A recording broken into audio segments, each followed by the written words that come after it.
वाणी गुणानुकथने श्रवणौ कथायां हस्तौ च कर्मसु मनस्तव पादयोर्नः स्मृत्यां शिरस्तव निवासजगत्प्रणामे दृष्टिः सतां दर्शनेस्तु भवत्तनूनाम्. ഹരി ഓം. ഭാഗവത്തിലെ ദ്വിതീയ സ്കന്ധത്തിലെ 10-ാമത്തെ അധ്യായം. 3-ാമത്തെ സ്കന്ധം മുതൽ ഇനി 10 സ്കന്ധങ്ങൾക്ക് ലക്ഷണങ്ങളുണ്ട്, അത് വർണ്ണിക്കുകയാണ് ഇവിടെ. സർഗം, വിസർഗം, സ്ഥാനം, പോഷണം, ഊതി, മന്വന്തരം, ഈശാനുകഥ, നിരോധം, മുക്തി, ആശ്രയം. ഇതാണ് മഹാപുരാണത്തിൻ്റെ 10 ലക്ഷണങ്ങൾ. ഇനി 3 മുതലുള്ള 10 സ്കന്ധങ്ങൾ 10 ലക്ഷണങ്ങളുടെ ഉദാഹരണങ്ങളാണ്. ഭഗവാന്റെ ലീലകൾ വർണ്ണിക്കണം എന്ന നിർദ്ദേശം വേദവ്യാസ മഹർഷിക്ക് കിട്ടിയത് നാരദനിൽ നിന്നാണ്. ജഗത് സൃഷ്ടി അല്ലെങ്കിൽ പ്രപഞ്ചത്തെ സൃഷ്ടിക്കുക എന്നത് ഭഗവാന്റെ ലീലയാണ്. അതിനു വേണ്ടിയിട്ടാണ് അങ്ങനെ ഭഗവാന്റെ സൃഷ്ടിയെ വർണ്ണിച്ചു വരുന്നത്. അത് വിസ്തരിക്കുന്ന ഗ്രന്ഥം ഭാഗവതം. വിതുരമൈത്രേയ സംവാദം ഇതിൽ ഉദ്ധരിച്ചിട്ടുണ്ട്. ഇനി 3-ാം സ്കന്ധത്തിലെ 5-ാമത്തെ ശ്ലോകം മുതൽ 4-ാമത്തെ സ്കന്ധം കഴിയുന്നതുവരെ വിതുരമൈത്രേയ സംവാദമാണ്. അതിലെ വിഷയം സൃഷ്ടിപ്രകാര ഭേദങ്ങളാണ്. അപ്പോൾ അതൊക്കെ ഒന്ന് വർണ്ണിക്കുകയാണ് ഇവിടെ. എന്താണ് സർഗം, എന്താണ് വിസർഗം, പുരാണ ലക്ഷണങ്ങളെ പറ്റി പറയുന്നു. അതാണ് ഈ ഒരു 10-ാമത്തെ അധ്യായത്തിൽ വിസ്തരിക്കുന്നത്. നോക്കാം നമുക്ക്.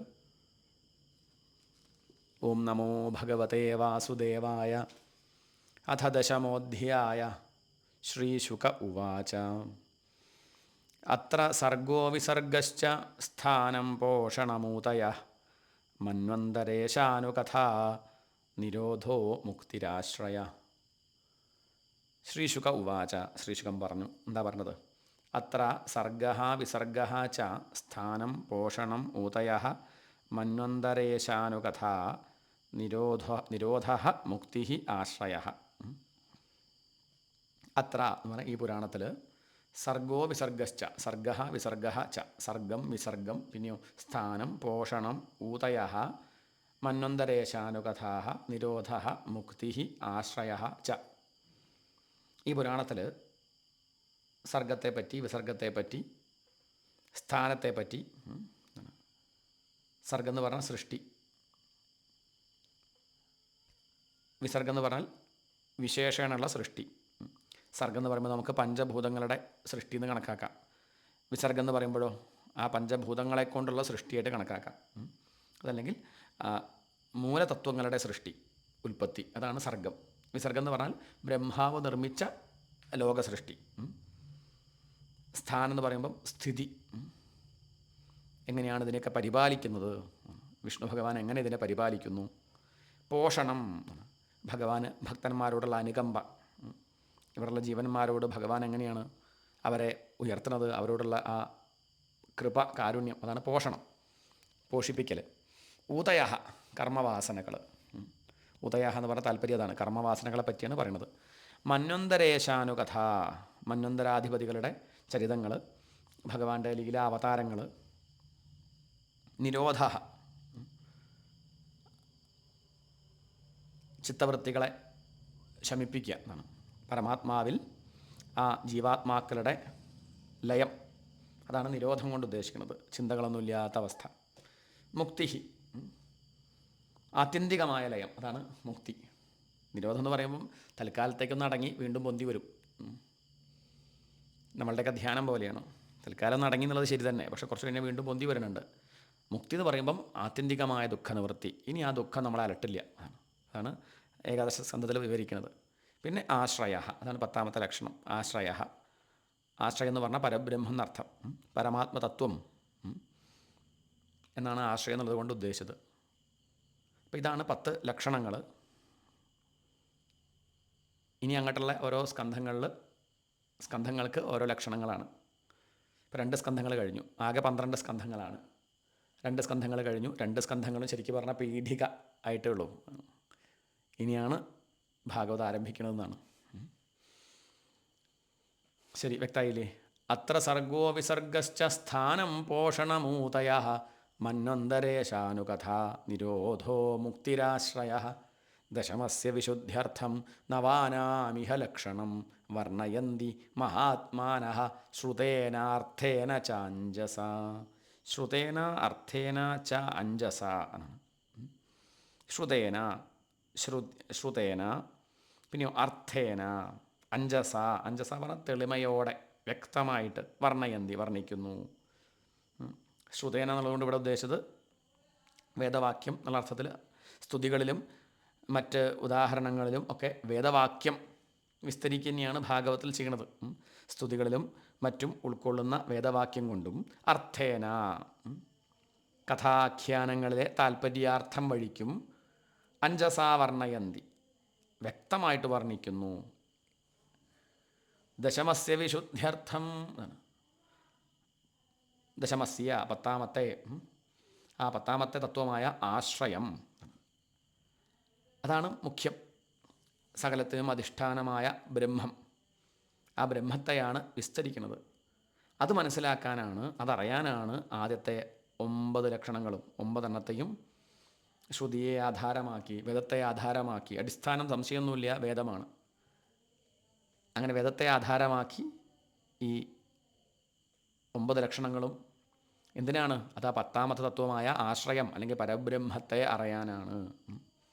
ഭാഗവതം കേൾക്കുന്നവർ 7 ദിവസം കൊണ്ട് ബ്രഹ്മനിർവ്വാണം, ആശ്രയം, ആ പരബ്രഹ്മത്തെ പ്രാപിക്കുക. അതിനാണ് ഈ ഒരു സംവിധാനം. അതാണ് ഇവിടെ വർണ്ണിച്ചത്.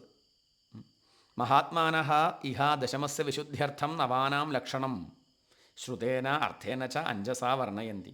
മഹാത്മാക്കൾ ഇഹ ദശമസ്യ, ഇവയിൽ പത്താമത്തതിൻ്റെ എന്ന് പറഞ്ഞാൽ ആശ്രയത്തിൻ്റെ, ഇതിൽ പത്താമത്തേതായ ആശ്രയത്തിൻ്റെ തത്വം സ്പഷ്ടമാക്കാൻ, ആ പരബ്രഹ്മത്തെ സ്പഷ്ടമാക്കാൻ വേണ്ടി മഹാത്മാക്കൾ ആദ്യത്തെ സർഗാദികളായ 9 സംഗതികളുടെ ലക്ഷണത്തെ പ്രതിപാദിക്കുന്നു. ദശമസ്യ വിശുദ്ധ്യർത്ഥം, പത്താമത്തതിൻ്റെ എന്ന് പറഞ്ഞാൽ ആശ്രയം എന്ന ലക്ഷണത്തിൻ്റെ വിശുദ്ധ്യർത്ഥം, സ്പഷ്ടീകരണത്തിന് വേണ്ടി, അത് വ്യക്തമാക്കാൻ വേണ്ടി, നവാനാം 9കളുടെ എന്ന് പറഞ്ഞാൽ സർഗാദി ലക്ഷണങ്ങളെ വിവരിക്കുന്നത് എന്തിനു വേണ്ടിയിട്ടാണ്? മുഖ്യം ആത്മതത്വം, ആശ്രയം, ആ പരബ്രഹ്മത്തെ ബോധിപ്പിക്കാൻ. ശ്രുതേന അർത്ഥേന ച അഞ്ജസ വർണ്ണയന്തി, വേദവാക്യം കൊണ്ടും കഥകളിലൂടെയും വ്യക്തമാക്കുന്നത് ഇതുതന്നെയാണ്, ഈ പരബ്രഹ്മത്തെയാണെന്നർത്ഥം. അപ്പം അത് വിട്ടുപോകരുതെന്നർത്ഥം. ഭാഗവതം പഠിക്കുന്ന സമയത്ത് പരബ്രഹ്മത്തെ മറന്നായാൽ ഭാഗവതവും നമ്മളെ ബുദ്ധിമുട്ടിക്കുക ചെയ്യുക. അപ്പോൾ ആ കാര്യം വിട്ടുപോകരുത് കരുതിയിട്ടാണ് ആദ്യേ വ്യക്തമാക്കുന്നത് ഇവിടെ. വ്യക്തമായില്ലേ 2 ശ്ലോകങ്ങൾ? 3-ാമത്തെ ശ്ലോകം, ഭൂതമാത്രേന്ദ്രിയധിയാം ജന്മസർഗ ഉദാഹൃതഃ ബ്രഹ്മണോ ഗുണവൈഷമ്യാദ് വിസർഗ പൗരുഷസ്മൃതഃ. ഭൂതമാത്രേന്ദ്രിയധിയാം ജന്മസർഗ ഉദാഹൃതഃ ബ്രഹ്മണോ ഗുണവൈഷമ്യാദ് വിസർഗ പൗരുഷസ്മൃതഃ. എന്താ പറയണത്? ഇനി മുതൽ 7 ശ്ലോകം കൊണ്ട് സർഗാദികളായ 10 ലക്ഷണവും പറയുകയാണ്, അത് വിസ്തരിക്കുകയാണ്. ഭൂതമാത്രേന്ദ്രിയധിയാം ജന്മസർഗ ഉദാഹൃതഃ ബ്രഹ്മണോ ഗുണവൈഷമ്യാത് വിസർഗ പൗരുഷ സ്മൃതഃ. ബ്രഹ്മണ ഗുണവൈഷമ്യാത് ഭൂതമാത്രേന്ദ്രിയധിയാം ജന്മസർഗ ഉദാഹൃതഃ പൗരുഷ വിസർഗ സ്മൃതഃ. ആ ഭഗവാനിൽ നിന്ന് ഗുണവൈഷമ്യാത്, പ്രകൃതി ഗുണങ്ങളുടെ ആ വിക്ഷോഭം നിമിത്തം, ഭൂതമാത്രേന്ദ്രിയധിയാം, പഞ്ചഭൂതങ്ങൾ, പഞ്ചതന്മാത്രകൾ, ഇന്ദ്രിയങ്ങൾ, പിന്നെയോ ആ മഹദഹങ്കാരങ്ങൾ, ഇങ്ങനെ മൂലതത്വങ്ങളുടെ ആ ഉൽപ്പത്തി, ജന്മ പറഞ്ഞാൽ ഉൽപ്പത്തി, വിരാട് സ്വരൂപേണയുള്ള ഉൽപ്പത്തി. പഞ്ചഭൂതങ്ങൾ എന്ന് പറഞ്ഞാൽ വ്യക്തമാണ്, അതാണ് വിസ്തരിക്കാത്തത്. നമ്മളിതിൻ്റെ മുമ്പ് പലതവണ അത് കണ്ടതാണ്, അതുകൊണ്ടാണ് വിസ്തരിച്ച് പറയാത്തത്. പഞ്ചഭൂതങ്ങൾ എന്ന് പറഞ്ഞാൽ പൃഥിവിയാദി പഞ്ചഭൂതങ്ങൾ, പൃഥിവി, അപ്പ്, തേജസ്, വായു, ആകാശം. തന്മാത്രകൾ മറന്നുപോയോ? ശബ്ദം, സ്പർശം, രൂപം, രസം, ഗന്ധം. പിന്നെ മഹത്തത്വം, അഹത്തത്വം, അഹന്തത്വം, പിന്നെ ഇന്ദ്രിയങ്ങൾ, കണ്ണ്, മൂക്ക്, നാക്ക്, ചെവി, ത്വക്ക്, ഇതൊക്കെയാണ് ഇന്ദ്രിയങ്ങൾ. ജ്ഞാനേന്ദ്രിയങ്ങൾ, കർമ്മേന്ദ്രിയങ്ങൾ, വാക്ക്, പാണി, പാദം, പായു, ഉപസ്ഥ. അപ്പോൾ അതിൻ്റെയൊക്കെ ഉൽപ്പത്തി സർഗഹ, അതിനെയാണ് സർഗം എന്ന് പറയുന്നത്, സൃഷ്ടി എന്നർത്ഥം. ഉദാഹൃത എന്ന് പറഞ്ഞാൽ പറയപ്പെടുന്നു. പൗരുഷ വിസർഗ സ്മൃത, വിരാട് പുരുഷ ജാതനായ ബ്രഹ്മാവിലൂടെ സംഭവിച്ച ജഗൽ സൃഷ്ടി. ആ ബ്രഹ്മാവിൻ്റെ സൃഷ്ടി, ബ്രഹ്മാവ് സൃഷ്ടിക്കുന്നതിനെയാണ് ഇവിടെ വിസർഗം എന്ന് പറയുന്നത്. വ്യക്തല്ലേ? ആകാശാദികളായ ഭൂതങ്ങൾ, ശബ്ദാദികളായ തന്മാത്രകൾ,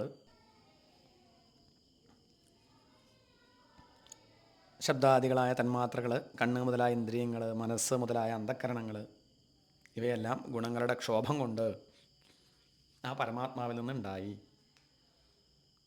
ഇത് വിസ്തരിക്കുന്നതാണ് സർഗം. ബ്രഹ്മാവിനാൽ ചെയ്യപ്പെടുന്ന ചരാചര സൃഷ്ടിക്ക് പറഞ്ഞ പേരാണ് വിസർഗം. വ്യക്തല്ലേ? പഞ്ചഭൂതങ്ങൾ, ആദ്യം മൂലപ്രകൃതി, പിന്നെ പഞ്ചഭൂതങ്ങൾ, ഇന്ദ്രിയം, പിന്നെ അഹങ്കാരതത്വം, മഹത്തത്വം, ഇങ്ങനെ ഈ വിഷയങ്ങളൊക്കെ പരമാത്മാവിൽ നിന്നുണ്ടായതിനെക്കുറിച്ച് വിസ്തരിക്കുന്നതിന് സർഗം എന്ന് പറയും. പിന്നെ ആ വിരാട് പുരുഷൻ്റെ സംബന്ധം കൊണ്ട് ബ്രഹ്മാവ് ജീവസൃഷ്ടി നടത്തുന്നതിന് വിസർഗം എന്ന് പറയും.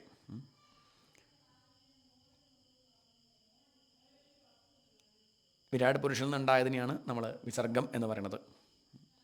വിരാട് പുരുഷൻ്റെ ഉത്പത്തിക്കാണ് സർഗം എന്ന് പറയുന്നത്. ഇനി അടുത്തത് പറയാണ്, എന്താണ് സ്ഥാനം? എന്താണ് സർഗവും വിസർഗവും കഴിഞ്ഞു. ഇനി അടുത്തത് സ്ഥാനം. സ്ഥിതിർവൈകുണ്ഠ വിജയ പോഷണം തദനുഗ്രഹ മന്വന്തരാണി സദ്ധർമ്മ ഊതയ കർമ്മവാസനാ.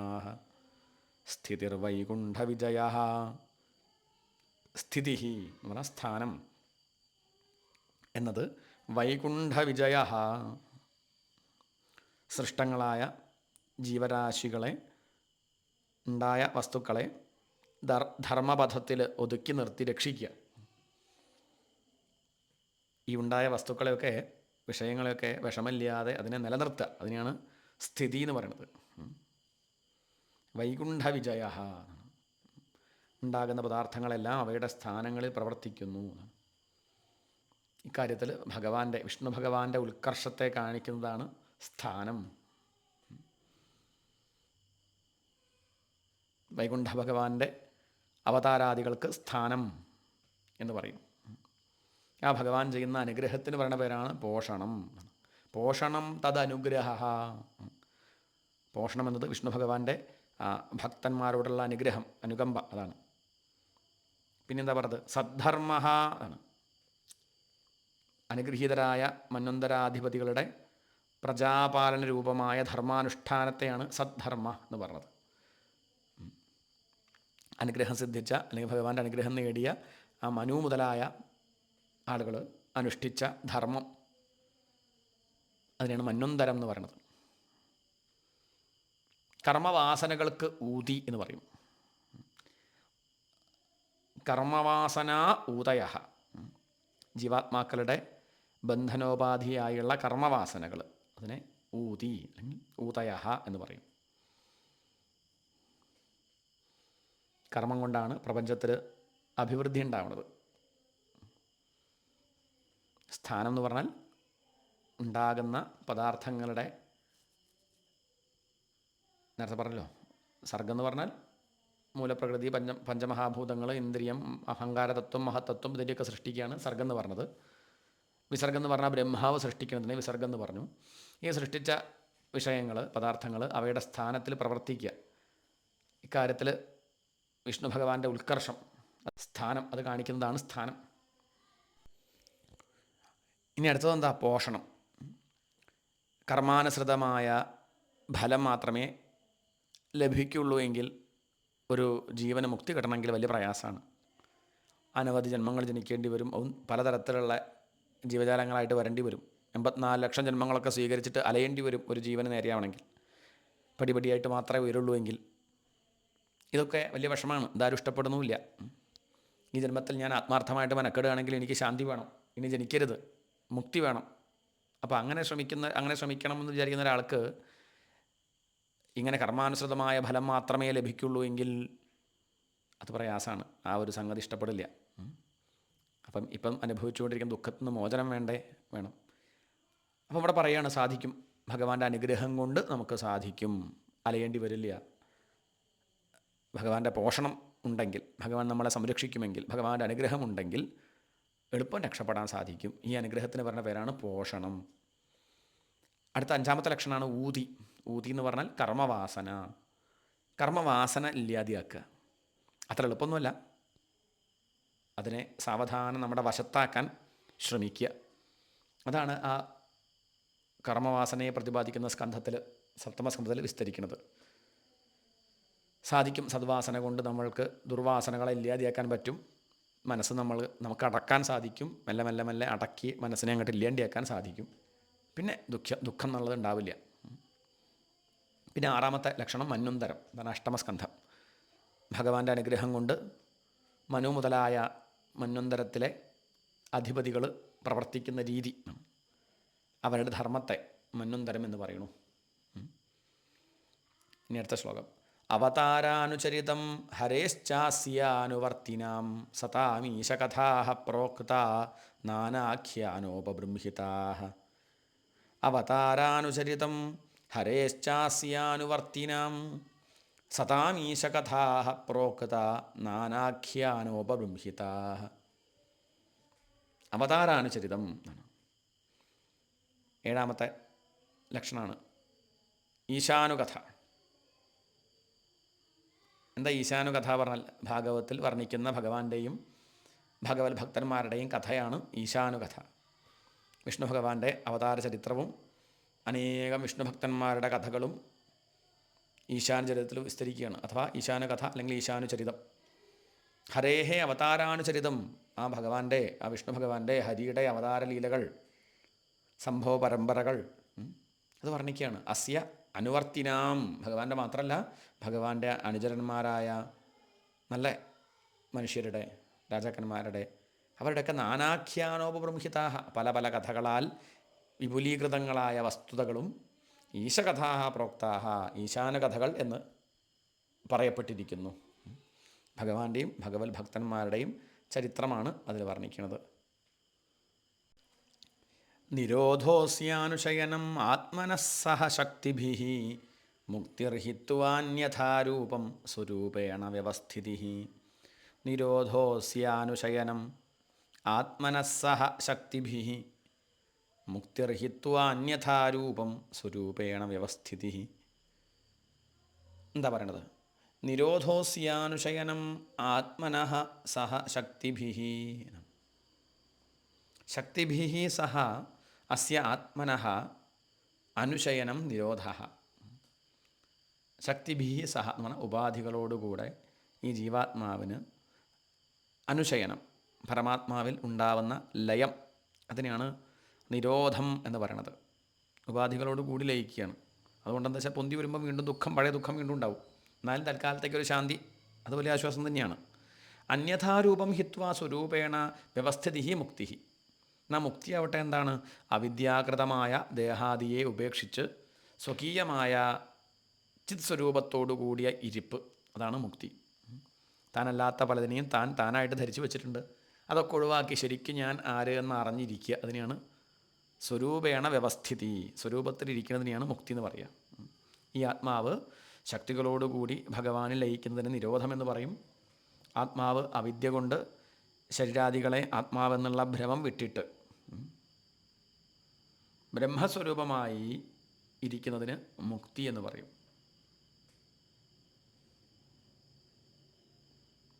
നിരോധലീല പറഞ്ഞാൽ ജീവരൂപിയായ പ്രകൃതിയെ അതിൻ്റെ ശക്തികളോടുകൂടി ഭഗവാൻ തന്നിൽ തന്നെ ലയിപ്പിക്കുന്നതാണ് നിരോധലീല. അതായത് ഭഗവാൻ മായാസ്വരൂപിയായ സഗുണരൂപം എടുത്തിട്ട് തൻ്റെ ശക്തി കൊണ്ട് ജീവൻ്റെ പ്രകൃതിയെ നിരോധിച്ച് തന്നിൽ ലയിപ്പിക്കുന്നത് നിരോധം. മുക്തിയോ അജ്ഞാനത്തിൽ നിന്ന് ജനിച്ച അനാത്മഭാവത്തെ, ഞാൻ പലതാണ് എന്ന് ചിന്തിച്ച് ദുഃഖിക്കുകയാണ്. അത് ഉപേക്ഷിച്ച് ആത്മാവ് സ്വസ്വരൂപത്തിൽ ചേരുന്നതാണ് മുക്തി. ആത്മാവ് വാസ്തവത്തിൽ നിജസ്വരൂപത്തിലാണ് സ്ഥിതി ചെയ്യുന്നത് എങ്കിലും അവിദ്യ കൊണ്ട്, അജ്ഞാനം കൊണ്ട് നമ്മൾ പലതിലും അധ്യാരോപം ചെയ്ത് അല്ലെങ്കിൽ ആരോപിച്ച് പലതാണ് ഞാൻ, ദേഹമാണ് ഞാൻ, മനസ്സാണ് ഞാൻ, സ്ഥാനമാണ് ഞാൻ, പദവിയാണ് ഞാൻ, ഇങ്ങനെ പല സമ്പത്താണ് ഞാൻ, ഇങ്ങനെ പലതിലും ഞാനെന്ന് അഭിമാനിച്ച് ദുഃഖിക്കുകയാണ്. അതൊക്കെ മാറ്റി ശരിക്കും ഞാൻ ആര് എന്ന് അറിഞ്ഞതിൽ ഉറപ്പ് വരുന്നതാണ്, അതാണ് മുക്തി. വ്യക്തമായില്ലേ? അടുത്തത് പറയാണ്, ആഭാസശ്ച നിരോധശ്ച യതശ്ചാധ്യവസീയത്തെ സ ആശ്രയ പരം ബ്രഹ്മ പരമാത്മേതി ശബ്ദ്യത്തെ. ആഭാസശ്ച നിരോധശ്ച യതശ്ചാധ്യവസീയത്തെ സ ആശ്രയ പരം ബ്രഹ്മ പരമാത്മേതി ശബ്ദ്യത്തെ. ആഭാസ ച നിരോധ ച. ആഭാസം എന്ന് പറഞ്ഞാൽ ഇവിടെ ഉദ്ദേശിച്ചത് ഉൽപ്പത്തി എന്നാണ്. ഉൽപ്പത്തിയും നിരോധ എന്ന് പറഞ്ഞാൽ ലയം. ഉൽപ്പത്തിയും ലയവും യതഃ യാതൊരു തത്വത്തിൽ നിന്ന് അധ്യവസീയതേച്ച ഉണ്ടാകുകയും പ്രകാശിക്കുകയും ചെയ്യുന്നുവോ പരംബ്രഹ്മ പരമാത്മാ ഇതി ശബ്ദത്തെ സഹ ആശ്രയ. അതിനെ പരബ്രഹ്മമെന്നോ പരമാത്മാ ഇതി പരമാത്മാവെന്നോ ഉള്ള സംജ്ഞയാൽ, ഇങ്ങനെയൊക്കെ പല പേരിൽ വിളിക്കുന്നത് ഒരേ തത്വത്തിൽ തന്നെയാണ്. ശബ്ദത്തെ യാതൊന്ന് വ്യവഹരിക്കപ്പെടുകയും ചെയ്യുന്നുവോ സഹ അതന്നെയാണെന്ത് ആശ്രയ, ആശ്രയം ആകുന്നു. നല്ലൊരു പേരാണ് ആശ്രയം എന്നുള്ളത്. ബോധം, പരമാത്മാവ് അല്ലെങ്കിൽ പരബ്രഹ്മം അല്ലെങ്കിൽ ആശ്രയം എന്നൊക്കെ പറയുന്നത് ഒരേ സംഗതിയാണ്. ഈ ജഗത്തിൻ്റെ ഉൽപ്പത്തി പ്രളയം അതാരെ ആശ്രയിച്ചാണ്? ഈ ലോകത്തെ ആര് ഈ കാണുന്നത് പോലെ പ്രകാശിപ്പിക്കുന്നു? ഇതൊക്കെ എവിടെ ചെന്ന് ലയിക്കുന്നത്?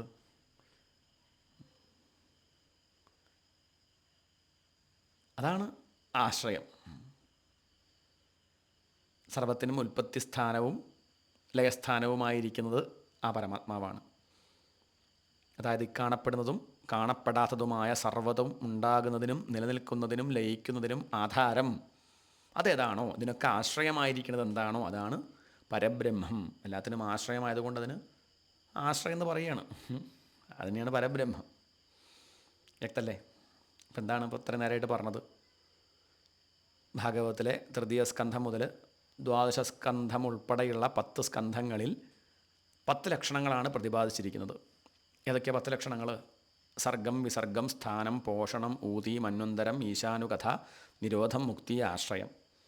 ഇനി ഓരോ സ്കന്ധങ്ങൾ കാണുമ്പോഴും ആ സ്കന്ധം വെറുതെ കഥ വായിച്ച് പോയാൽ പോരാ, ലക്ഷണം എപ്പോഴും ഓർത്തു വയ്ക്കണം. തൃതീയ സ്കന്ധം വായിക്കുമ്പോൾ പഠിക്കുമ്പം ഇതിലെ ലക്ഷണം സർഗമാണ്, സൃഷ്ടിയെ പറ്റിയാണ് വിസ്തരിക്കുന്നത് എന്ന് എപ്പോഴും ഓർത്തു വയ്ക്കണം. സൃഷ്ടി എങ്ങനെ വേണം, പാടില്ല എന്നൊക്കെ വിസ്തരിക്കും. പ്രപഞ്ചത്തിൻ്റെ സൃഷ്ടിയെപ്പറ്റി പറയും. 10ാമത്തതായ ആശ്രയത്തെ അനുഭവ സ്വരൂപമാക്കി തീർക്കാനായിട്ടാണ് മഹാത്മാക്കൾ വേദങ്ങളിൽ പ്രതിപാദിച്ച സ്വരൂപം കൊണ്ടും വേദത്തിൻ്റെ താല്പര്യം അനുസരിച്ചും ഈ സർഗം മുതലായ 9 ലക്ഷണങ്ങളെ വിസ്തരിക്കുന്നത്. അത് മറന്നു പോകണ്ട. 9 ലക്ഷണങ്ങൾ പറയുന്നത് എന്തിനാണ്? 9 ലക്ഷണങ്ങൾക്ക് വേണ്ടിയിട്ടല്ല, 10ാമത്തെ ലക്ഷണമായ ആശ്രയത്തെ, പരബ്രഹ്മത്തെ പ്രതിപാദിക്കാനാണ്. അതുകൊണ്ട് ഭാഗവതം പഠിക്കുന്നവരും ഇത് വിസ്തരിക്കുന്നവരും പരബ്രഹ്മത്തെ മറക്കരുതെന്ന് താല്പര്യം. മായയിലുള്ള സത്വം, രജസ്, തമസ് എന്നീ 3 ഗുണങ്ങളുടെ ക്ഷോഭം കൊണ്ട് ബ്രഹ്മത്തിൽ നിന്ന് ശബ്ദാദി തന്മാത്രകളും അതുപോലെ പഞ്ചഭൂതങ്ങളും പിന്നെ ഇന്ദ്രിയങ്ങളും കണ്ണ്, മൂക്ക്, നാക്ക്, ചെവി, ത്വക്ക്, പിന്നെ കൈ, കാല്, പായു, ഉപസ്ഥം, പിന്നെ മനസ്സ് അല്ലെങ്കിൽ അന്ധക്കരണം, ഇതിന് ഈ സൃഷ്ടിക്കാണ് നമ്മൾ സർഗം എന്ന് പറയുന്നത്. അതാണ് തൃതീയ സ്കന്ധത്തിലെ വിഷയം. ഈ തത്വങ്ങളെല്ലാം കൂടിച്ചേർന്ന് ബ്രഹ്മാണ്ഡമായി തീരുന്നു എന്നാണ്. ബ്രഹ്മാണ്ഡ സ്വരൂപിയായ വിരാട് പുരുഷനിൽ നിന്നുണ്ടായ ബ്രഹ്മാവ്, ആ ബ്രഹ്മദേവൻ്റെ പ്രപഞ്ച സൃഷ്ടിയെയാണ് നമ്മൾ വിസർഗം എന്ന് പറയുന്നത്. ചതുർത്ഥ സ്കന്ധത്തിൽ അതാണ് വിസ്തരിക്കുന്നത്. ഇങ്ങനെ ഉണ്ടായി അതിങ്ങനെ അനുനിമിഷം മാറിക്കൊണ്ടിരിക്കുകയാണ്, അത് നശിച്ചുകൊണ്ടിരിക്കുകയാണ്. നാശത്തിലേക്ക് നീങ്ങിക്കൊണ്ടിരിക്കുന്ന ആ പ്രപഞ്ചത്തെ ഒരു നിയമത്തിൻ്റെ അതിർത്തിയിൽ ഒതുക്കി തീർത്ത് രക്ഷിക്കുകയാണ്. അത് ഭഗവാന്റെ ഒരു കേമത്താണ്, ഭഗവാന്റെ ശ്രേഷ്ഠതയാണ്. അതുകൊണ്ട് അതിന് സ്ഥിതി വൈകുണ്ഠ വിജയ, ആ വൈകുണ്ഠൻ്റെ വിജയം, അതിനാണ് നമ്മൾ സ്ഥാനം അല്ലെങ്കിൽ സ്ഥിതി, സ്ഥാനം എന്ന് പറയുന്നത്. പഞ്ചമസ്കന്ധത്തിൽ അതാണ് വർണ്ണിക്കുന്നത്. ഗ്രഹങ്ങളെയും നക്ഷത്രങ്ങളെയൊക്കെ ഭഗവാൻ അങ്ങനെ തട്ടിമുട്ടാതെ വളരെ വൃത്തിയിൽ രക്ഷിക്കുന്നത്. പ്രപഞ്ചത്തിലെ ഭക്തന്മാരെ അവരെ അനുഗ്രഹിക്കുക, അവരെ ശുദ്ധമാക്കുക, അതിനുവേണ്ടി ഭഗവാൻ അവരോട് കാരുണ്യം കാണിക്കുന്നു. ആ അനുഗ്രഹലീലയാണ് പോഷണം എന്ന് പറയുന്നത്, പോഷിപ്പിക്കുക. ഷഷ്ഠസ്കന്ധത്തിലെ വിഷയം അതാണ്. കർമ്മവാസനകളെയാണ് ഊതികൾ എന്ന് പറയുന്നത്. സപ്തമത്തിൽ അതാണ് വിഷയം, കർമ്മവാസനകളെ വിവരിക്കുകയാണ്. പിന്നെ 14 മനുക്കളുടെ ധർമ്മപരിപാലന കാലത്തെ, അതിനെ മന്വന്തരം പറയും, അതൊക്കെ വിശദീകരിക്കുകയാണ് ആ മന്വന്തര വർണ്ണനം അഷ്ടമസ്കന്ധത്തിൽ ചെയ്യുന്നത്. പിന്നെ നവമസ്കന്ധത്തിൽ ഈശാനുകഥ, ഭഗവാന്റെ പലവിധ അവതാരങ്ങൾ, ഭഗവത് ഭക്തന്മാരുടെ ചരിത്രം, ഇതാണ് ഈശാനുകഥ. അത് നവമസ്കന്ധത്തിൽ വിസ്തരിക്കുന്നു. ദശമസ്കന്ധത്തിലോ അതിലെ വിഷയം നിരോധമാണ്. ജീവന്മാർ അവരുടെ ഉപാധികളോടുകൂടി സഗുണസ്വരൂപിയായ ഭഗവാനിൽ, കൃഷ്ണനിൽ, ഭഗവാന്റെ മനോഹരങ്ങളായിട്ടുള്ള ലീലകളാണ് വർണ്ണിക്കുന്നത് ദശമത്തിൽ, ഭഗവാന്റെ ലീലകൾ. ആ ലീലകൾ വർണ്ണിക്കുമ്പം നമ്മൾ എല്ലാം മറന്നതിൽ ലയിച്ചു പോവുകയാണ്. അതാണ് ദശമസ്കന്ധത്തിലെ വിഷയം, നിരോധം. അതോടുകൂടി തീരണമൊന്നുമില്ല. മുഖ്യമായത് എന്താണ്? അവിദ്യ കൊണ്ടാണ് ഞാൻ ചെയ്യുന്നു, ഞാൻ അനുഭവിക്കുന്നു എന്നുള്ള വിചാരം ഉണ്ടാവുന്നത്. ഈ അഭിമാനം കൊണ്ടാണ് എല്ലാ ക്ലേശങ്ങളും ഉണ്ടാവുന്നത്.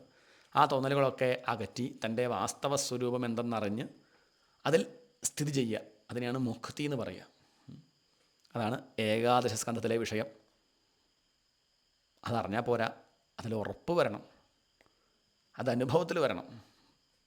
പ്രപഞ്ചത്തിൻ്റെ പ്രകടഭാവവും ലയവും അതെന്തിനെ ആശ്രയിച്ചാണ് സംഭവിച്ചുകൊണ്ടിരിക്കുന്നത് എന്ന് വ്യക്തമാവണം. അതിനെയാണ് നമ്മൾ ആശ്രയം എന്ന് പറയുന്നത്. അതാണ് പരബ്രഹ്മം. ആ പരബ്രഹ്മ തത്വത്തെയാണ് ആശ്രയം എന്ന് പറയുന്നത്. ആശ്രയമാണ് 12ാം സ്കന്ധത്തിൽ വർണ്ണിക്കുന്നത്. പരമാത്മാവ് എന്ന് പറയുന്നതും പരബ്രഹ്മം എന്ന് പറയുന്നതും ഇനി ആത്മാവ് എന്ന് പറയുന്നതും ആത്മതത്വം എന്ന് പറയുന്നതും ഒക്കെ ഈ ബ്രഹ്മത്തെയാണ്. എല്ലാത്തിനും ആശ്രയം ആ ബ്രഹ്മമാണ്. അത് ബോധിപ്പിക്കാനായിട്ടാണ് സർഗം മുതൽ ഈ 9 ലക്ഷണങ്ങളെ വർണ്ണിച്ചിരിക്കുന്നത്. അതാണ് ഇത്രയും നേരം പറഞ്ഞത്, ഇത്രയും ശ്ലോകങ്ങളിലായിട്ട്. ഇനി എന്താ പറയുന്നത് നോക്കാം.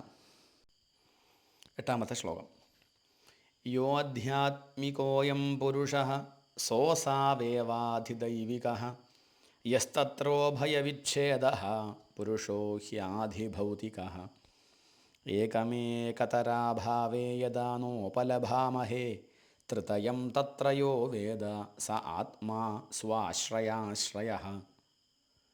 എന്താ പറയണത്? യോ അധ്യാത്മികോയം പുരുഷഃ സോ അസാവേവ ആധിദൈവികഃ യസ്തത്രോഭയവിച്ഛേദഃ പുരുഷോ ഹ്യാധിഭൗതികഃ.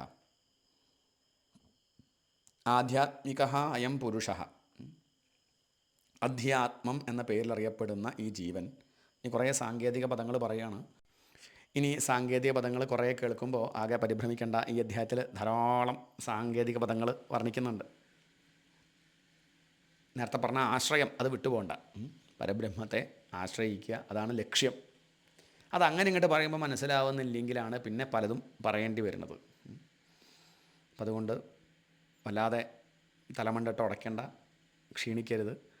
ഈ പറഞ്ഞ കാര്യങ്ങളൊന്ന് കേൾക്കുക, അത്രയേ വേണ്ടൂ. യോ അധ്യാത്മികോയം പുരുഷഃ സോ അസാവേവാധിദൈവികഃ യസ്തത്രോഭയവിച്ഛേദഃ പുരുഷോ ഹ്യാധിഭൗതികഃ. ഇന്ദ്രിയങ്ങളെ അഭിമാനിക്കുന്ന പുരുഷനെ ആധ്യാത്മികൻ എന്ന് പറയുന്നു.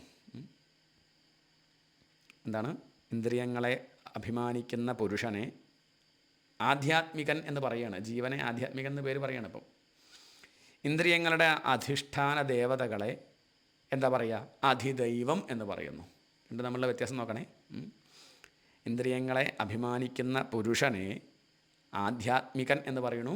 ഇന്ദ്രിയങ്ങളുടെ അധിഷ്ഠാന ദേവതകളെ അധിദൈവം എന്ന് പറയുന്നു. ശരീരത്തെ അഭിമാനിക്കുമ്പോൾ അതിന് ആദിഭൗതികൻ എന്ന് പറയുന്നു. ശരീരത്തെ അഭിമാനിക്കുമ്പോൾ അതിന് ആദിഭൗതികം അല്ലെങ്കിൽ ആദിഭൗതികൻ എന്ന് പറയുന്നു. ആദ്യം ശ്രദ്ധിക്കേണ്ടത് ഇന്ദ്രിയങ്ങൾ, പിന്നെയോ ഇന്ദ്രിയാധിഷ്ഠാന ദേവതകൾ, പിന്നെ ശരീരം. ഇന്ദ്രിയങ്ങൾ, ഇന്ദ്രിയാധിഷ്ഠാന ദേവതകൾ, ശരീരം. ഇന്ദ്രിയങ്ങളിൽ അഭിമാനിക്കുമ്പം അതിനെ ആധ്യാത്മികം എന്ന് പറയുന്നു. ഇന്ദ്രിയങ്ങളുടെ അധിഷ്ഠാന ദേവതകളെ ആദിദൈവം എന്ന് പറയുന്നു.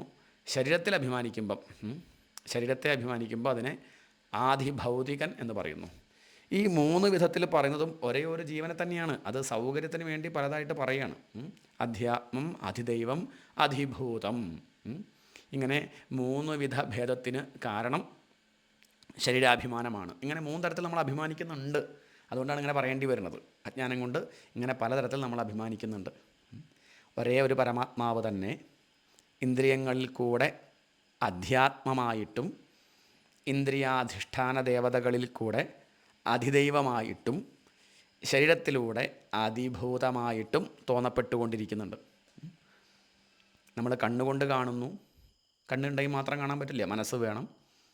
മനസ്സും കണ്ണുണ്ടായിട്ട് കാര്യമില്ല, ബോധം വേണം. ഇങ്ങനെ 3ഉം വേണം. ഇടയ്ക്ക് നമ്മൾ ഇന്ദ്രിയങ്ങളിൽ അഭിമാനിക്കാറുണ്ട്, ഇടയ്ക്ക് നമ്മൾ മനസ്സിൽ അഭിമാനിക്കാറുണ്ട്, ഇല്ലേ? ശരീരത്തിൽ അഭിമാനിക്കാറുണ്ട്. അപ്പോൾ ഇങ്ങനെ ഓരോ സ്ഥലത്ത് അഭിമാനിക്കുമ്പം അതിന് പേര് മാറുകയാണ്. ഇവയിൽ ഏതെങ്കിലും ഒന്നില്ലാതായാൽ മറ്റു രണ്ടിനെയും അറിയാൻ കഴിയില്ല. ഇന്ദ്രിയങ്ങളില്ലെങ്കിൽ അധിഷ്ഠാന ദേവതകളെയും ശരീരത്തെയും അറിയാൻ സാധിക്കില്ല. പറ്റുമോ? ഇന്ദ്രിയങ്ങളില്ലെങ്കിൽ പറ്റുമോ? കണ്ണും മൂക്കും നാക്കും ചെവി തൊക്കൊന്നുമില്ല. പിന്നെ ഇങ്ങനെ ദേവതകളെ അറിയും? എങ്ങനെയാണ് ശരീരത്തെ അറിയുക? അധിഷ്ഠാന ദേവതകളില്ലെങ്കിൽ, അല്ലെങ്കിൽ ഇന്ദ്രിയങ്ങൾക്ക് ശക്തി ഇല്ലെങ്കിൽ, ഇന്ദ്രിയങ്ങളുണ്ടായിട്ട് കാര്യമില്ല, കണ്ണുണ്ടായിട്ട് കാര്യമില്ല. കണ്ണിന് കാണാനുള്ള ശക്തി വേണ്ടേ? ആ ദേവത അവിടെ ഇല്ലെങ്കിൽ ശരീരത്തെയും അറിയാൻ കഴിയില്ല, ഇന്ദ്രിയങ്ങളെയും ശരീരത്തെയും അറിയാൻ കഴിയില്ല. ശരീരമില്ലെങ്കിലോ ഇന്ദ്രിയങ്ങളെ അറിയാൻ പറ്റുമോ? ഇന്ദ്രിയങ്ങളെയും ഇന്ദ്രിയാധിഷ്ഠാന ദേവതകളെയും അറിയാൻ കഴിയില്ല. അപ്പോൾ അധ്യാത്മം, അധിദൈവം, അധിഭൂതം എന്ന 3നെയും അറിയുന്നവനും അവയ്ക്ക് ആശ്രയമായിരിക്കുന്നവനും ആത്മാവാണ്. അത് ശ്രദ്ധിക്കൂ. ഞാനുണ്ടെന്ന് അറിയാൻ എനിക്കെന്ത് വേണ്ട? ഇന്ദ്രിയങ്ങൾ വേണോ? നമുക്ക് ആകെ അനുഭവമുള്ള ഒരൊറ്റ കാര്യം അത് മാത്രമാണ്, അല്ലേ? മനോഹരമായിട്ടുള്ള ഉദാഹരണങ്ങളൊക്കെ ഉപനിഷത്തിൽ കാണാം. ഈശ്വരനുണ്ട് അല്ലെങ്കിൽ ആത്മാവുണ്ട് എന്നുള്ളത്, ഞാനുണ്ട് എന്നുള്ളത് കാണുന്നില്ല പറഞ്ഞിട്ട് കാര്യമില്ല, അല്ലെങ്കിൽ അങ്ങനെ പറഞ്ഞിട്ട് കാര്യമില്ല. എനിക്ക് അനുഭവമുണ്ട്, കാണേണ്ട കാര്യമില്ല. വെള്ളത്തിൽ ഉപ്പ് കലക്കി കഴിഞ്ഞാൽ ചിലപ്പോൾ കാണില്ല, പക്ഷേ ഉപ്പ് അതിലുണ്ട്. എങ്ങനെ അറിയാം? കണ്ടാലറിയോ? ഇല്ല, കണ്ണ് തോറ്റു, കണ്ണുകൊണ്ട് കാണാൻ സാധിക്കുന്നില്ല. ചെവി കൊണ്ട് അറിയാൻ പറ്റുമോ? ഉപ്പ് വെള്ളം നോക്കി ചെവി വെച്ചാൽ മനസ്സിലാവൂ? ഇല്ല. വാസനിച്ച് നോക്കിയാൽ മനസ്സിലാവൂ? ഇല്ല. അപ്പോൾ കണ്ണും മൂക്കും ത്വക്കും ചെവിയും നിഷേധിച്ചു അതിൽ ഉപ്പില്ല എന്നുള്ളത്. പക്ഷേ ഒന്ന് രുചിച്ചു നോക്കിയപ്പോൾ എന്ത് മനസ്സിലായി? അതിൽ ഉപ്പുണ്ടെന്ന് മനസ്സിലാക്കി. അപ്പം 4 പേര് ഉപ്പില്ല എന്ന് പറഞ്ഞു, പക്ഷേ ഒരു ഇന്ദ്രിയം ഉപ്പുണ്ടെന്ന് പറഞ്ഞു. നമ്മളേതാ വിശ്വസിക്കുക? ജനാധിപത്യ രീതിയിൽ നോക്കിയാൽ ഭൂരിപക്ഷം പറഞ്ഞത് നമ്മൾ വിശ്വസിച്ചാൽ അത് തെറ്റും. അപ്പം നാവ് അതിലുണ്ടെന്ന്, ഉപ്പുണ്ടെന്ന് പറഞ്ഞു, പക്ഷെ നമ്മൾ കാണുന്നില്ല. ഇതുപോലെ കണ്ണുകൊണ്ട് കാണില്ല, ചെവി കൊണ്ട് കേൾക്കേണ്ട കാര്യമില്ല. കണ്ണില്ലെങ്കിലും ചെവിയില്ലെങ്കിലും മൂക്കില്ലെങ്കിലും നാക്കില്ലെങ്കിലും നമ്മൾ എന്താ അറിയുന്നുണ്ട്? ഞാനുണ്ട് എന്നുള്ളത് അനുഭവിക്കുന്നുണ്ട്. മറ്റുള്ള വിഷയങ്ങൾ അങ്ങനെയല്ല. കണ്ണുകൊണ്ട് കാണാനും ചെവി കൊണ്ട് കേൾക്കാനും മൂക്കുകൊണ്ട് വാസനിക്കാനും ഒക്കെ പറ്റുള്ളൂ. ഇങ്ങനെയൊക്കെ വേണം നമ്മൾ അറിയാൻ. കണ്ണും മൂക്കും നാക്കും ചെവിയും തൊക്കും എനിക്കില്ലെങ്കിൽ അടുത്തൊരാളുണ്ടെങ്കിലും ഞാനതറിയില്ല. പക്ഷേ ഈ കണ്ണും മൂക്കും നാക്കും ചെവിയും തൊക്കും എനിക്കില്ലെങ്കിലും ഞാനുണ്ട് എന്നുള്ളത് ഞാൻ അറിയുന്നുണ്ട്. എന്താ ഉദാഹരണം? ഉറക്കം. വ്യക്തമല്ലേ? മനസ്സില്ലെങ്കിലും ഞാൻ അറിയുന്നുണ്ട്. മനസ്സുണ്ടെങ്കിൽ സ്വപ്നം കാണുമായിരുന്നു. മനസ്സില്ലാത്ത അവസ്ഥയാണ് ഉറക്കം. മനസ്സില്ലാത്ത അവസ്ഥ തന്നെയാണ് സമാധി. അവിടെ ആരുണ്ട്? അപ്പോഴും ഞാനുണ്ട്. ഒരു കോട്ടവും വരാതെ ഞാനുണ്ട്. സുഖമായി ഉറങ്ങി എന്നാണ് ഉത്തരം പറയുക. ആരുറങ്ങി? ഞാനുറങ്ങി. സുഖമാണെന്ന് ആര് പറഞ്ഞു? മനസ്സവിടെ ഇല്ലല്ലോ, പിന്നെ എങ്ങനെ സുഖം ഉണ്ടെന്ന് അറിഞ്ഞു? മനസ്സവിടെ ഇല്ലെങ്കിലും ഞാനുണ്ടായിരുന്നു. പിന്നെ എങ്ങനെ അറിഞ്ഞു? മനസ്സില്ലാണ്ട് എങ്ങനെ അറിഞ്ഞു? മനസ്സ് വേണ്ട അത് അനുഭവിക്കാൻ. അതെൻ്റെ സ്വരൂപമാണ്. അതാണ് ഇവിടെ പറഞ്ഞത്. അധ്യാത്മം, അധിദൈവം, അധിഭൂതം എന്ന 3നെയും അറിയുന്നവനും. ഈ 3നെയും അറിയുന്ന ഇന്ദ്രിയങ്ങളെയും മനസ്സിനെയും ശരീരത്തെയും അറിയുന്നവൻ ഒന്നുണ്ട്, ബോധം. അതിനെ ശ്രദ്ധിക്കൂ. ആ ആത്മാവിനെ ശ്രദ്ധിച്ചുകൊണ്ടിരിക്കൂ. അതാണ് നമ്മുടെ സെൻറ്റർ. അത് വിട്ടുപോവാതെ ശ്രമിക്കുക, അത് വിട്ടുപോവാതെ ശ്രദ്ധിക്കുക. അത്രയും ഉണ്ടോ? അത് ആത്മാവാണ്. ആ ആത്മാവ് തന്നെയാണ് ഇന്ദ്രിയങ്ങളിൽ കൂടിയും ഇന്ദ്രിയാധിഷ്ഠാന ദേവതകളിൽ കൂടിയും ശരീരത്തിൽ കൂടിയും വിരാട് പുരുഷനായി വിളങ്ങുന്നത്. ഈ ആത്മാവില്ലെങ്കിൽ ഇന്ദ്രിയങ്ങളെ കൊണ്ട് കാര്യമില്ല, ശരീരം കൊണ്ട് കാര്യമില്ല. ഈ ആത്മാവ് തന്നെയാണ് ഇന്ദ്രിയങ്ങളായും ശരീരവുമായിട്ടൊക്കെ അങ്ങനെ അങ്ങനെ അങ്ങനെ മാറി മാറി മാറി വരുന്നത്. എത്താണോ? യോ അധ്യാത്മികോ അയം പുരുഷ സോസാവേവാധിദൈവിക യസ്തത്രോ ഭയവിച്ഛേദ പുരുഷോ ഹ്യാധിഭൗതിക. നേത്രാദികളായ ഇന്ദ്രിയങ്ങളെ കൊണ്ട് കണ്ട് കേട്ട് എന്നിങ്ങനെ അഭിമാനിക്കുന്ന ജീവന് അധ്യാത്മം എന്ന് പേര്. നേത്രാദികളായ ഇന്ദ്രിയങ്ങളിൽ പ്രകാശരൂപേണ വസിക്കുന്ന ആ ഇന്ദ്രിയാധിഷ്ഠാന ദേവതകൾക്ക്, സൂര്യാദികൾ ദേവതകൾക്ക് അതിദൈവം എന്ന് പേര്. ഇത് രണ്ടും ഏത് ശരീരത്തിലിരിക്കുന്നുവോ ആ പുരുഷന് അതിഭൂതം എന്ന് പേര്. ഒക്കെ സാങ്കേതിക പദങ്ങൾ പലതരത്തിൽ ഒരേ കാര്യമാണ് പറയണത്. ഇതിൽ ഒന്നിൻ്റെ അഭാവത്തിൽ മറ്റൊന്നിനെ നാം അറിയില്ല. അതിനാൽ ഈ മൂന്നിനെയും ആരറിയുന്നുവോ, മൂന്നിനും സാക്ഷിയായിരിക്കുന്നവൻ ആര്, അവനെ അറിയൂ. അതാണ് ആത്മാവ്, അതാണ് പരമാത്മാവ്. ഈ പരമാത്മാവ് മറ്റൊന്നിനെ ആശ്രയിക്കുന്നില്ല. ആ ആത്മാവ് തന്നെ തന്നെ ആശ്രയിക്കുന്നുള്ളൂ. തനിക്ക് താൻ തന്നെ ആശ്രയഭൂതനായിരിക്കുന്നു. മറ്റുള്ളവർക്കും ഈ ആത്മാവാണ് ആശ്രയം. ഈ ആത്മാവില്ലാതെ ഒന്നും പ്രകാശിക്കില്ല, ഇന്ദ്രിയങ്ങൾ പ്രകാശിക്കില്ല. അധ്യാത്മമാണെങ്കിലും അതിദൈവമാണെങ്കിലും അതിഭൂതമാണെങ്കിലും അതൊക്കെ ഈ ആത്മാവിനോട് ബന്ധം വെച്ചാലേ ശോഭിക്കുള്ളൂ, വിളങ്ങുള്ളൂ. കറണ്ട് പോലെയാണ്. കറണ്ട് ഇല്ലെങ്കിൽ ബൾബ് ഉണ്ടായിട്ടും കാര്യമില്ല, ഫാൻ ഉണ്ടായിട്ടും കാര്യമില്ല, ഒന്നും ഉണ്ടായിട്ട് കാര്യമില്ല. വൈദ്യുതി വേണ്ടേ? അതാണ് ആത്മസ്വരൂപം. അതാണ് 2 ശ്ലോകത്തിലായിട്ട് വർണ്ണിച്ചത്. പുരുഷോണ്ടം വിനിർഭിദ്യ യഥാസൗ സ വിനിർഗത ആത്മനോ അയനമന്വിച്ഛൻ അപോസ്രാക്ഷി ശുചി. എന്താ വർണ്ണിച്ചത്? പുരുഷോണ്ടം വിനിർഭിദ്യ, ഈ വിരാട് പുരുഷൻ താനിരുന്ന അണ്ടം പിളർന്നിട്ട് എപ്പോൾ പുറത്തേക്ക് വന്നുവോ അപ്പോൾ ശുദ്ധനായ അവൻ, ആ വിരാട് പുരുഷൻ, തനിക്കിരിക്കാനുള്ള സ്ഥാനമായി അതിശുദ്ധമായ ജലത്തെ സൃഷ്ടിച്ചു, കാരണജലത്തെ സൃഷ്ടിച്ചു.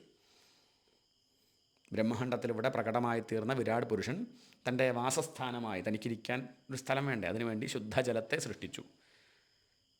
എന്നിട്ടോ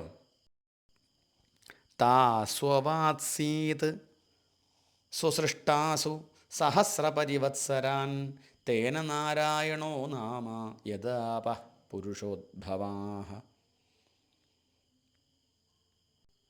താ സ്വവാത്സീത് സ്വസൃഷ്ടാസു സഹസ്രപരിവത്സരാൻ തേന നാരായണോ നാമ യഥാപ പുരുഷോദ്ഭവാഃ.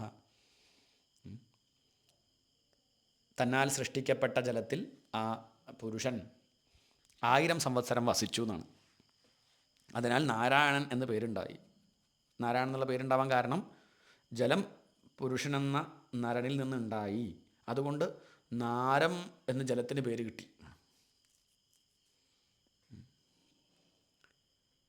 ആ നാരത്തിൽ ശയിച്ച പുരുഷന് നാരായണൻ എന്ന് പേര്.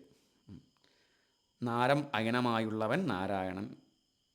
നാരം ജലം, നരൽ നിന്ന് ഉണ്ടായതുകൊണ്ട് നാരെന്ന് പേര്. നരനിൽ നിന്ന്, വിരാട് പുരുഷനിൽ നിന്ന് ഉത്ഭവിച്ചത്. അതുകൊണ്ട് തന്നെ നാരെന്ന് പേര് ജലത്തിന്. നാരത്തിൽ അയനം ചെയ്യുന്ന, നാരത്തിൽ അയനം എന്ന് പറഞ്ഞാൽ വാസസ്ഥലം, അയനം എന്ന് പറഞ്ഞാൽ വാസസ്ഥലം. അതുകൊണ്ട് നാരായണൻ എന്ന് പേര്. നാരത്തിൽ അയനം ചെയ്യുന്നവൻ അല്ലെങ്കിൽ നാരം ആശ്രയമായവൻ എന്ന അർത്ഥത്തിൽ നാരായണൻ എന്ന് ഈ വിരാട് പുരുഷന് പേരുണ്ടായി. ദ്രവ്യം കർമ്മ ച കാലശ്ച സ്വഭാവോ ജീവ ഏവ ച യദനുഗ്രഹതഃ സന്തി ന സന്തി യദുപേക്ഷയാ. ദ്രവ്യം, കർമ്മം, കാലം, സ്വഭാവം, ജീവൻ, ഈ 5 ഘടകങ്ങളാണല്ലോ പ്രപഞ്ച സൃഷ്ടിക്ക് കാരണം. ദ്രവ്യം എന്ന് പറഞ്ഞാൽ പഞ്ചഭൂതങ്ങളാണ്. കർമ്മം, കാലം, സ്വഭാവം, ജീവൻ, ഇങ്ങനെ പറയാം. ദ്രവ്യം, കർമ്മം, കാലം, സ്വഭാവം, ജീവൻ, ഈ 5 ഘടകങ്ങളാണ് സൃഷ്ടിക്ക് കാരണം. ഇവയെല്ലാം ആ ഭഗവാൻ, ആ നാരായണൻ്റെ അനുഗ്രഹം കൊണ്ട്, സങ്കല്പം കൊണ്ട് ഉണ്ടാവുകയാണ്. ഭഗവാൻ ഉപേക്ഷിച്ചാൽ പിന്നെ അവയ്ക്ക് പ്രപഞ്ച സൃഷ്ടിക്കുള്ള സാമർഥ്യം ഉണ്ടാവില്ല. ഇവിടെ നാരായണൻ എന്ന് പറയുമ്പോഴൊക്കെ നമ്മൾ ബോധം എന്നൊരർത്ഥം എടുത്താൽ എളുപ്പം നമുക്ക് വ്യക്തമാവും ഈ പറയുന്ന കാര്യങ്ങൾ. ഏകോ നാനാത്വമന്വിച്ഛൻ യോഗതൽപാത് സമുത്ഥിത വീര്യം ഹിരൺമയോ ദേവോ മായയാ വ്യസൃജത് ത്രിധ. ഏകനായ ആ ദേവൻ, ഏകോ നാനാത്വമന്വിച്ഛൻ, ഏകനായ ദേവൻ പലവിധമായി പലതായി തീരണമെന്ന് സങ്കല്പിച്ചു. എന്നിട്ട് യോഗനിലയിൽ നിന്ന് എഴുന്നേറ്റു. എന്നിട്ടോ ആ അതിപ്രകാശരൂപനായ ഭഗവാൻ തൻ്റെ വീര്യത്തെ മൂന്നായി വിഭജിച്ചു എന്നാണ്. പ്രളയാവസാനത്തിൽ ഭഗവാൻ നാരായണൻ ആ യോഗതൽപ്പത്തിൽ നിന്ന് ഉണർന്ന്, ഇതൊക്കെ ഒരു സങ്കല്പമാണ് കേട്ടോ, ഒരു ഭാവനയാണ്. ആ ബോധം അങ്ങോട്ട് ഉണരുന്നു. ഏകനായ ഞാൻ പലതായി തീരട്ടെ എന്ന് സങ്കല്പിച്ച് മായ കൊണ്ട്, മായയെ സ്വീകരിച്ച് തൻ്റെ സ്വരൂപത്തെ മൂന്നായി വിഭജിച്ചു. അതാണ് അധിദൈവം, അധ്യാത്മം, അധിഭൂതം. വിരാട് പുരുഷൻ്റെ ശക്തി മൂന്നായിട്ട് പിരിഞ്ഞു. ഇനി അതെങ്ങനെ പിരിഞ്ഞു എന്നുള്ളതൊന്ന് വർണ്ണിക്കുകയാണ്. അതൊക്കെ നമുക്ക് മനസ്സിന് പിടികിട്ടാൻ വേണ്ടി പലതരത്തിൽ വർണ്ണിക്കുന്നു മാത്രം. പലതുകളില്ല, ഒന്നേ ഉള്ളൂ, ഈശ്വരൻ മാത്രം, അല്ലെങ്കിൽ ബോധം മാത്രം, സത്ത് മാത്രം.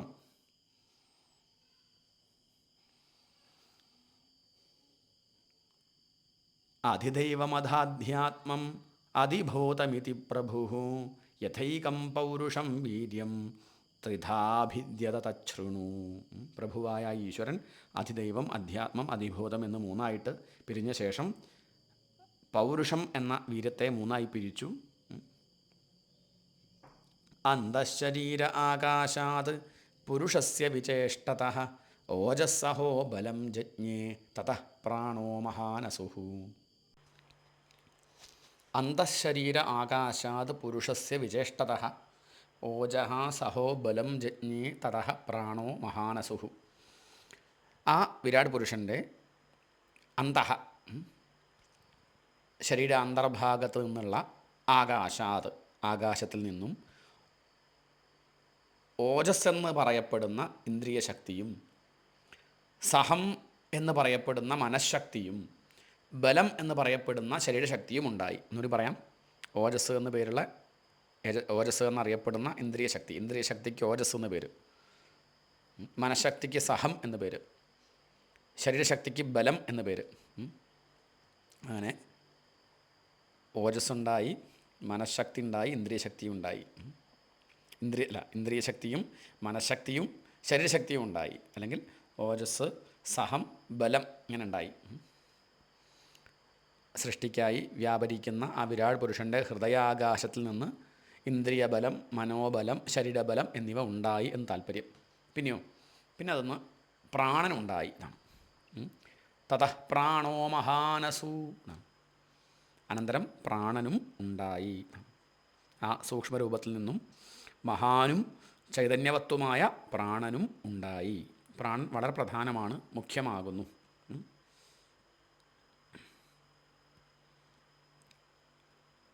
പ്രാണന് ജീവൻ എന്ന് പേരുണ്ട്, മഹാനസു. കാരണം പ്രാണന് വലിയ പ്രാധാന്യം ഉണ്ടെന്നർത്ഥം. അനുപ്രാണന്തിയം പ്രാണാഹ പ്രാണന്തം സർവജന്തുഷു അപാനന്ദമപാനന്തി നരദേവമിവാനുഗാഹ. സർവപ്രാണികളിലും ഉള്ള ഇന്ദ്രിയങ്ങൾ, ആ പ്രാണികളിലും ചേഷ്ടിക്കുന്ന പ്രാണനെ അനുസരിച്ച് ഭൃത്യന്മാർ രാജാവിനെ അനുസരിക്കുന്നത് പോലെ ഇങ്ങനെ അനുസരിക്കുകയാണ്. പ്രാണൻ ചേഷ്ടിക്കുന്നില്ലെങ്കിൽ, പ്രാണൻ അനങ്ങുന്നില്ലെങ്കിൽ, പ്രാണന് ചലനം ഇല്ലെങ്കിൽ ഇന്ദ്രിയങ്ങളും പ്രവർത്തിക്കില്ല. അതുകൊണ്ടാണ് പ്രാണന് എത്ര കണ്ട് പ്രാധാന്യം കൊടുക്കുന്നത്.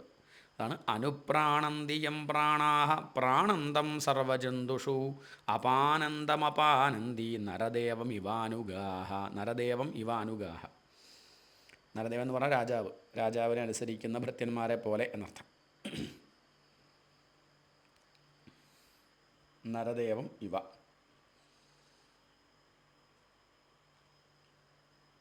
പ്രാണാഹ അനുപ്രാണന്തി. നരദേവം അനുഗാഹ ഇവ. രാജാവിനെ അനുചരന്മാരെന്നതുപോലെ എല്ലാ പ്രാണികളിലും ചേഷ്ടിക്കുന്ന ഈ പ്രാണനെ, പ്രാണാഹ ഇന്ദ്രിയങ്ങൾ, അനുപ്രാണന്തി അപാനന്ദം അപാനന്തി. ചേഷ്ടയില്ലാത്ത പ്രാണനെ അനുസരിച്ച് ചേഷ്ടിക്കാതെയും ഇരിക്കുന്നു. പ്രാണനില്ലെങ്കിൽ ചേഷ്ടകളില്ല. രാജാവിനെ ഭൃത്യന്മാരെന്ന പോലെ പ്രാണനെ അനുസരിച്ചാണ് എല്ലാ ഇന്ദ്രിയങ്ങളും പ്രവർത്തിക്കുന്നത്. പ്രാണൻ പ്രവർത്തിക്കുന്നില്ലെങ്കിൽ ഇന്ദ്രിയങ്ങളും പ്രവർത്തിക്കില്ല. ആ പ്രാണൻ്റെ ചലനം കൊണ്ടാണ് വിരാട് പുരുഷന് വിശപ്പുണ്ടാവുന്നത്. വിശപ്പും ദാഹവും പ്രാണൻ്റെ ധർമ്മമാണെന്നർത്ഥം.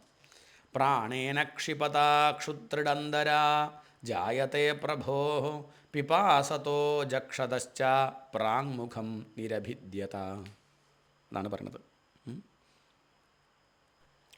പ്രാണേന ക്ഷിപതാ ക്ഷുത്രിഡന്തരാ ജായത്തെ പ്രഭോ പിപാസതോ ജക്ഷതശ്ച പ്രാങ്മുഖം നിരഭിദ്യത. പ്രാണേന ക്ഷിപതാ ക്ഷുത്രിഡന്തരാ ജായത്തെ പ്രഭോ. ആ പ്രാണൻ്റെ ചലനം കൊണ്ട് വിശപ്പും ദാഹവും, ക്ഷുത്രിഡ് എന്ന് പറഞ്ഞാൽ വിശപ്പും ദാഹവും, ജായതേ ഉണ്ടായി എന്നർത്ഥം. ശരീരമധ്യത്തിൽ പ്രാണൻ ചലിച്ചപ്പോൾ വിശപ്പും ദാഹവും ഉണ്ടായി. അപ്പോഴോ പിപാസതോ ജക്ഷതശ്ച പ്രാങ്മുഖം നിരഭിദ്യത. കുടിക്കണമെന്നും ഭക്ഷിക്കണമെന്നും, അതായത് കുടിക്കണം കഴിക്കണം എന്ന ആഗ്രഹമുണ്ടായപ്പോൾ ആ ദേവന് മുഖം ഉണ്ടായി.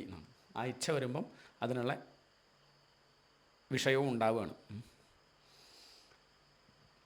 വ്യക്തമായോ?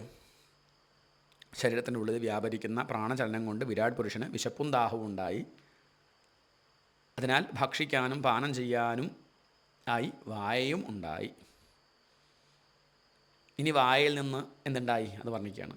മുഖതസ്താലു നിർഭിന്നം എന്നാണ്. ജിഹ്വാ തത്രോപജായത്തെ തതോ നാനാരസോ ജജ്ഞേ ജിഹ്വയായോധിഗമ്യത്തെ. മുഖതഃ താലു ആണ്. മുഖതഃ മുഖത്തിൽ നിന്ന്, നമ്മുടെ മുഖം എന്ന് പറഞ്ഞാൽ സംസ്കൃതത്തിൽ വായ എന്നർത്ഥം. വായയിൽ നിന്ന് താലു ആണ്. താലു എന്ന് പറഞ്ഞാൽ രസനേന്ദ്രിയാധിഷ്ഠാനം, അണ്ണാക്ക് എന്ന് പറയും. അതാണ് താലു ഉണ്ടായി.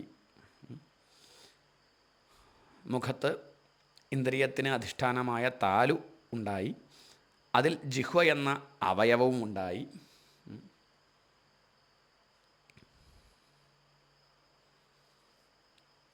അതിന് അധ്യാത്മം എന്ന് പേര്. ആ നാവിൽ നാനാവിധമായ രസം ഉണ്ടായി. ആ രസത്തിൻ്റെ ദേവതയെ വരുണൻ, രസദേവതയായ വരുണനും ഉണ്ടായി.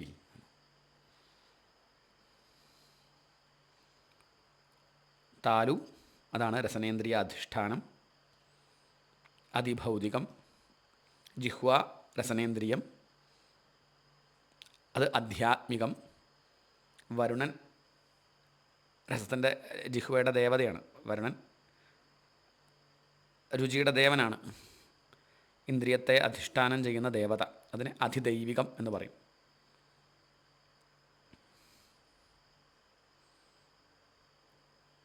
നാനാരസം അതാണ് വിഷയം. ഇങ്ങനെ അധിഷ്ഠാനം, ഇന്ദ്രിയം, ദേവത, വിഷയം, ഇങ്ങനെ 4 ഘടകങ്ങൾ ഓരോ ഇന്ദ്രിയത്തിലുമുണ്ട്.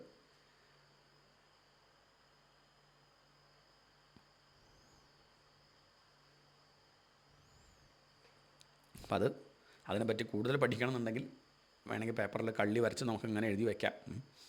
കൂടുതൽ അറിയണമെന്നുണ്ടെങ്കിൽ, ഒന്നും കൂടി വ്യക്തമായിട്ട് മനസ്സിലാക്കണമെന്നുണ്ടെങ്കിൽ ഒരു പക്ഷേ പറഞ്ഞു കേൾക്കുമ്പം അത് വ്യക്തമായിക്കോളണമെന്നില്ല എന്നർത്ഥം. ഭഗവാന്റെ മുഖത്ത് ആദ്യം അധിഷ്ഠാനമായ താലു ഉണ്ടായി. താലു എന്ന് പറഞ്ഞാൽ അണ്ണാക്ക്, തൊണ്ട എന്നർത്ഥം. അതിൽ നിന്നും ജിഹ്വ എന്ന ഇന്ദ്രിയമുണ്ടായി. അതിൽ നിന്നും ഇന്ദ്രിയങ്ങൾക്ക് വിഷയമായ നാനാവിധമായ രസം ഉണ്ടായി. രസങ്ങൾ നമുക്കറിയാലോ, കടു, അമ്ളം, മധുരം, തിക്തം, കഷായം, ക്ഷാരം, ഇങ്ങനെയാണ് 6 രസങ്ങൾ, 6 രസങ്ങൾ, 6 വിധത്തിലാണ്. പിന്നെ രസത്തിൻ്റെ ദേവതയായ വരുണൻ ഉണ്ടായി. ആദ്യമുണ്ടായ അധിഷ്ഠാനത്തെയാണ് അധ്യാത്മം എന്ന് പറയുന്നത്. അതിലുണ്ടായ ഇന്ദ്രിയത്തെ അധിഭൂതം എന്ന് പറയും. ഇന്ദ്രിയ ദേവതയെ അധിദൈവം എന്ന് പറയും. അപ്പോൾ താലു അധിഷ്ഠാനം, നാവ് ഇന്ദ്രിയം, രസം ഇന്ദ്രിയ വിഷയം, വരുണൻ ഇന്ദ്രിയ ദേവത. ഈ ക്രമത്തിൽ എല്ലാ ഇന്ദ്രിയങ്ങൾക്കും വരും. അപ്പോൾ ശ്രദ്ധിക്കണം. അടുത്ത പറയട്ടെ. വിവക്ഷോർമുഖതോ ഭൂമ്നോ വന്യർവാഗ്വ്യാഹൃതം തയോ ജലേ വൈ തസ്യ സുചിരം നിരോധ സമജായത. എന്താ പറയണത്? വിവക്ഷോർമുഖതോ ഭൂമ്നോ വിവക്ഷോർമുഖതോ ഭൂമ്നോ വിവക്ഷോ ഭൂമ്ന മുഖത വിവക്ഷോ പറഞ്ഞാൽ വചിക്കുവാൻ ആഗ്രഹം ഉണ്ടായപ്പോൾ. വചിക്കുക പറഞ്ഞാൽ സംസാരിക്കുക, വചനം വർത്തമാനം പറയാം. അങ്ങനെ വചിക്കണമെന്ന ആഗ്രഹമുണ്ടായപ്പോൾ, സംസാരിക്കാൻ ആഗ്രഹിച്ചപ്പോൾ ഭഗവാന്റെ വായിൽ നിന്ന് വാക്കാകുന്ന ഇന്ദ്രിയം ഉണ്ടായി. അതാണ് വർണ്ണിക്കുന്നത്. വാക്കിൻ്റെ ദേവതയായ അഗ്നി ആണ്. വാക്കിൻ്റെ ദേവതയായ അഗ്നിയാണ്. അങ്ങനെ അവയിൽ നിന്ന് സംഭാഷണവും ഉണ്ടായി. അതാണ് വിവക്ഷോർമുഖതോ ഭൂമ്നോ വന്നി വാഗ് വ്യാഹൃതം തയോ. വചിക്കണം, സംസാരിക്കണം എന്നിച്ഛിച്ച ആ ഭഗവാന്റെ മുഖത്തു നിന്ന് അഗ്നിയും അതിൽ നിന്ന് വാക്കും അവയിൽ നിന്ന് ഭാഷണവും ഉണ്ടായി. ഈ അഗ്നി കുറേ കാലം ജലത്തിൽ തടയപ്പെട്ടു എന്നാണ്. ജലേ വൈ തസ്യ സുചിരം നിരോധ സമജായത.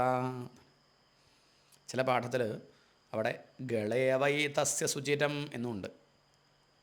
അതും അർത്ഥം ചേരും. ജലത്തിൽ കുറേ കാലം തടയപ്പെട്ടിരുന്നു എന്ന് അർത്ഥം. ഇനി ഗളയെന്ന് പറഞ്ഞാൽ ഗളത്തിൽ എന്ന് പറഞ്ഞാൽ വാക്ക് കുറേ കാലം തൊണ്ടയിൽ തടഞ്ഞു നിന്നു, അതിന് ശേഷമാണ് പുറമേക്ക് വന്നത് എന്നർത്ഥം. നാസികേ നിരഭിദ്യേതാം ദോധൂയതി നഭസ്വതി തത്ര വായുർഗന്ധവഹോ ഘ്രാണോ നസി ജിഘൃക്ഷതഃ. നാസികേ നിരഭിദ്യേതാം. നാസികേ രണ്ട് നാസാദ്വാരങ്ങൾ. ജിഘൃക്ഷതഃ എന്ന് പറഞ്ഞാൽ ഘ്രാണിക്കണം, വാസനിക്കണം എന്നാഗ്രഹം ഉണ്ടായപ്പോൾ, ഘ്രാണിക്കാൻ ആഗ്രഹിച്ചപ്പോൾ പുരുഷൻ്റെ പ്രാണവായു അത്യന്തം ചലിച്ചപ്പോൾ രണ്ട് നാസാദ്വാരങ്ങളുണ്ടായി. നാസികയിൽ ഘ്രാണേന്ദ്രിയവും അതിൽ ഗന്ധത്തെ വഹിക്കുന്ന വായുവും ഉണ്ടായി. അതാണ് വാസനിക്കണം എന്ന് ആഗ്രഹിച്ച സമയത്ത് വിരാട് പുരുഷനിൽ നിന്ന് പ്രാണവായു ചലിച്ചപ്പോൾ രണ്ട് നാസികാദ്വാരങ്ങളുണ്ടായി. നാസികയിൽ നിന്ന് ഘ്രാണേന്ദ്രിയവും ഗന്ധത്തെ അറിയുന്ന വായുവും ഉണ്ടായി. അപ്പം മൂക്ക് അധ്യാത്മം, വായു അധിദൈവം, ഗന്ധത്തെ അറിയൽ അധിഭൂതം. വ്യക്തമായില്ലേ? നാസികേ നിരഭിദ്യേതാം ദോധൂയതി നഭസ്വതി തത്ര വായുർഗന്ധവഹോ ഘ്രാണോ നസി ജിഘൃക്ഷത യദാത്മനി നിരാലോകം ആത്മാനം ച ദിദൃക്ഷതഃ നിർഭിന്നേ ഹ്യക്ഷിണീ തസ്യ ജ്യോതിശ്ചക്ഷുർഗുണഗ്രഹഃ. യദാത്മനി നിരാലോകം ആത്മാനം ച ദിദൃക്ഷതഃ. എപ്പോൾ തന്നിൽ വെളിച്ചവും കാഴ്ചയും ഇല്ലാതെയായിരുന്നുവോ അപ്പോൾ ആത്മാനം ച ദിദൃക്ഷതഃ, തൻ്റെ ദേഹത്തെയും മറ്റും കാണാൻ ഇച്ഛിച്ചപ്പോൾ അക്ഷിണീ നിർഭിന്നേ ആണ്. നേത്രദ്വാരങ്ങൾ രണ്ടും തുറന്നു. ജ്യോതിഹി ചക്ഷുഹു ഗുണഗ്രഹഃ. ആദിത്യനാവുന്ന അധിഷ്ഠാന ദേവത, അതാണ് കണ്ണിൻ്റെ ദേവത. എപ്പോൾ ശരീരത്തിന് കാഴ്ചയില്ലായിരുന്നുവോ അപ്പോൾ തൻ്റെ ശരീരത്തെയും മറ്റ് വിഷയങ്ങളെയും കാണാൻ ആഗ്രഹിച്ച ആ വിരാട് പുരുഷന് രണ്ട് കണ്ണുകളുണ്ടായി. ഇച്ഛിച്ചപ്പോൾ, കാണണമെന്ന് ഇച്ഛിച്ചപ്പോൾ അതിൽ ജ്യോതിസ്വരൂപനായ ആദിത്യൻ ദേവതയായി ഭവിച്ചു. അപ്പോൾ ചക്ഷുസ് ഇന്ദ്രിയം, രൂപം വിഷയം, നേത്രങ്ങൾ, രണ്ട് കണ്ണുകൾ അധിഷ്ഠാനം, ദേവതയോ സൂര്യൻ. എന്താ അതിൻ്റെ ഫലം? രൂപഗ്രഹണം, വസ്തുക്കളെ കാണുക എന്നുള്ളതാണ് അതിൻ്റെ ഫലം. കാണണമെന്ന് ആഗ്രഹിച്ചപ്പോൾ വിരാട് പുരുഷന് രണ്ട് കണ്ണുകളുണ്ടായി. സൂര്യനും നേത്രേന്ദ്രിയവും രൂപത്തെ ഗ്രഹിക്കലും ഉണ്ടായി. കണ്ണ് അധ്യാത്മം, സൂര്യൻ അതിദൈവം, രൂപം അതിഭൂതം. ഇനിയോ ബോധ്യമാനസ്യ ഋഷിഭിഃ ആത്മനസ്തജ്ജിഗൃക്ഷതഃ കർണൗ ച നിരഭിദ്യേതാം ദിശ ശ്രോത്രം ഗുണഗ്രഹഃ. ഇനി വ്യക്തമല്ലേ? ഇനി എളുപ്പം മനസ്സിലാക്കാൻ സാധിക്കും. ഇനി വിസ്തരിക്കുന്നില്ല. ഇതുവരെയും പറഞ്ഞത് വെച്ച് നമുക്കങ്ങനെ നോക്കി പോകാൻ സാധിക്കും.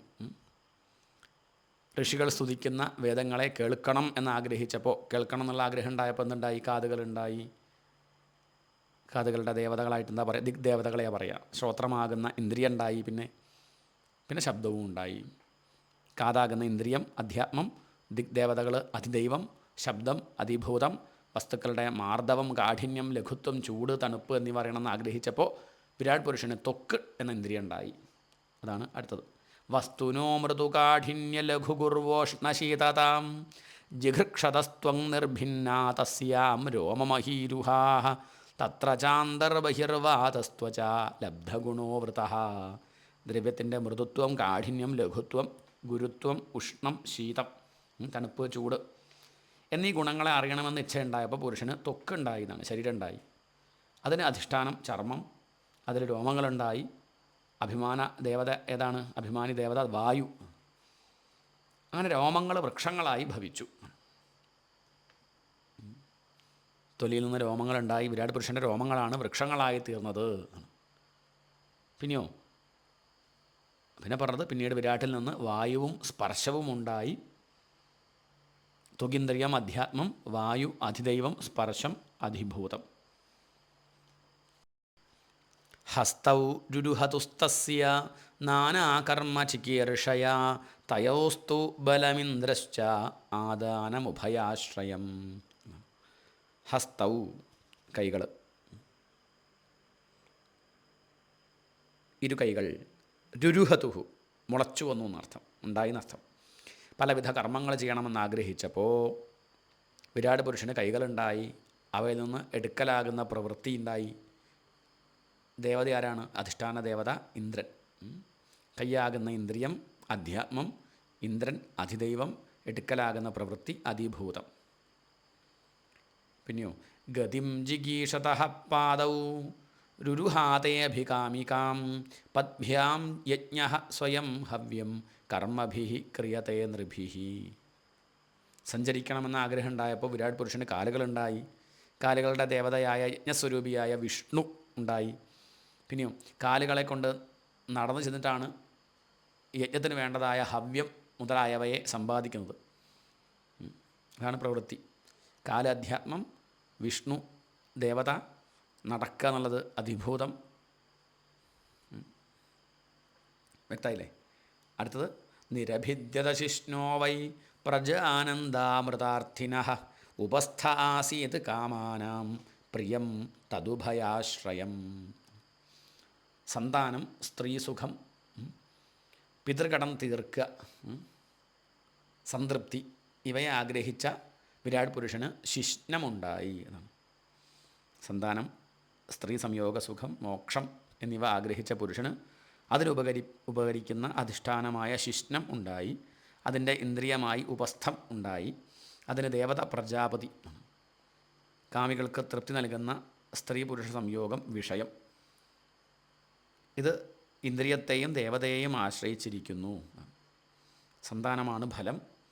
പിതൃകട തീർത്ത് മോക്ഷം നൽകാൻ സന്താനം ആവശ്യമാണ്. അതാണ് അങ്ങനെ പറയാൻ കാരണം. ഉപസ്ഥമാകുന്ന ഇന്ദ്രിയവും പ്രജാപതിയും ഉണ്ടായി. സ്ത്രീ പുരുഷ സംയോഗത്തിൽ നിന്നുണ്ടാവുന്ന സുഖം ഉപസ്ഥമാകുന്ന ഇന്ദ്രിയത്തെയും പ്രജാപതിയെയും ആശ്രയിച്ചിരിക്കുന്നു. അപ്പോൾ ഉപസ്ഥം അധ്യാത്മാണ്, പ്രജാപതി അതിദൈവം, സ്ത്രീ പുരുഷ സംയോഗ സുഖം അതിഭൂതം. ഇങ്ങനെയാണ്. ഇനിയോ വാക്ക് കഴിഞ്ഞു. വാക്ക്, പാണി, പാദം, പായു, ഉപസ്ഥ. അതാണ് ഇപ്പോൾ പറഞ്ഞിരിക്കുന്നത്.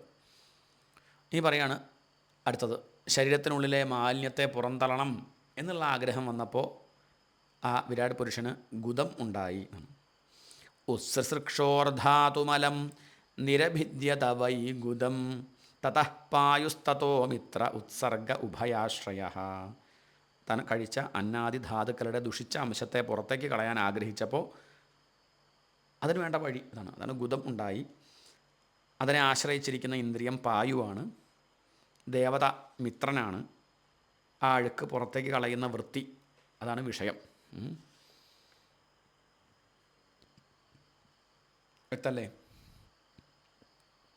പായു അധ്യാത്മം, മിത്രൻ ദേവത, വിസർജനം ആ ക്രിയയാണ് അതിഭൂതം. ഇനി പറയാണ് ആസിസൃപ്സോ പുരപുര്യ നാഭിദ്വാരമപാനതഃ തത്രാപാനസ്തതോ മൃത്യു പൃഥക്ത്വമുഭയാശ്രയം. ഈ താൻ ഇരിക്കുന്ന ശരീരത്തെ ഉപേക്ഷിച്ച് മറ്റൊരു ശരീരം സ്വീകരിക്കണമെന്ന് ആഗ്രഹിച്ച വിരാട് പുരുഷന് നാഭിദ്വാരമുണ്ടായി എന്നാണ്. അതിൽ നിന്ന് പിന്നെ ആരാണ്ടായത്? അപാനൻ. അതിൽ നിന്ന് അപാനനും മൃത്യുവുമുണ്ടായി എന്നാണ്. ശരീരത്തിൽ നിന്ന് വേർപെടലാകുന്ന മരണം, അതാണ് മരണം, ശരീരത്തിൽ നിന്ന് വേർപെടുക. അത് അപാനനെയും മൃത്യുവിനെയും ആശ്രയിച്ചിരിക്കുന്നു.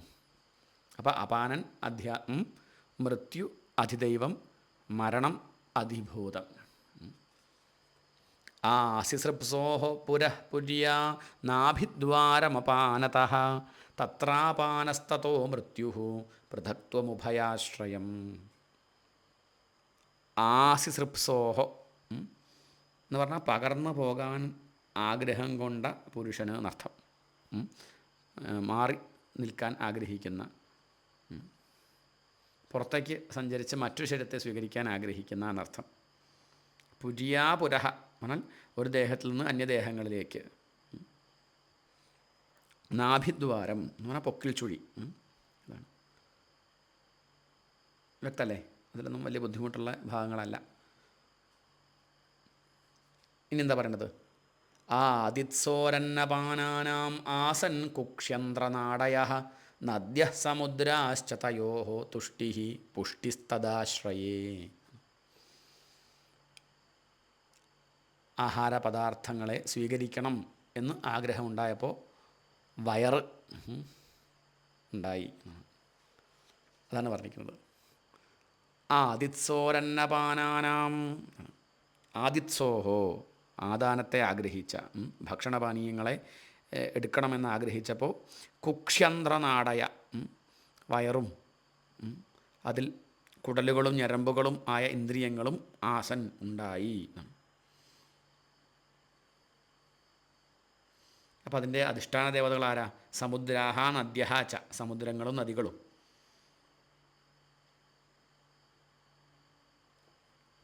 വ്യക്തമായില്ലേ? ആദിത്സോരന്നപാനാനാമാസൻ കുക്ഷ്യന്ത്രനാടയ നദ്യഃ സമുദ്രാശ്ച തയോഃ തുഷ്ടിഃ പുഷ്ടിഃ തദാശ്രയേ.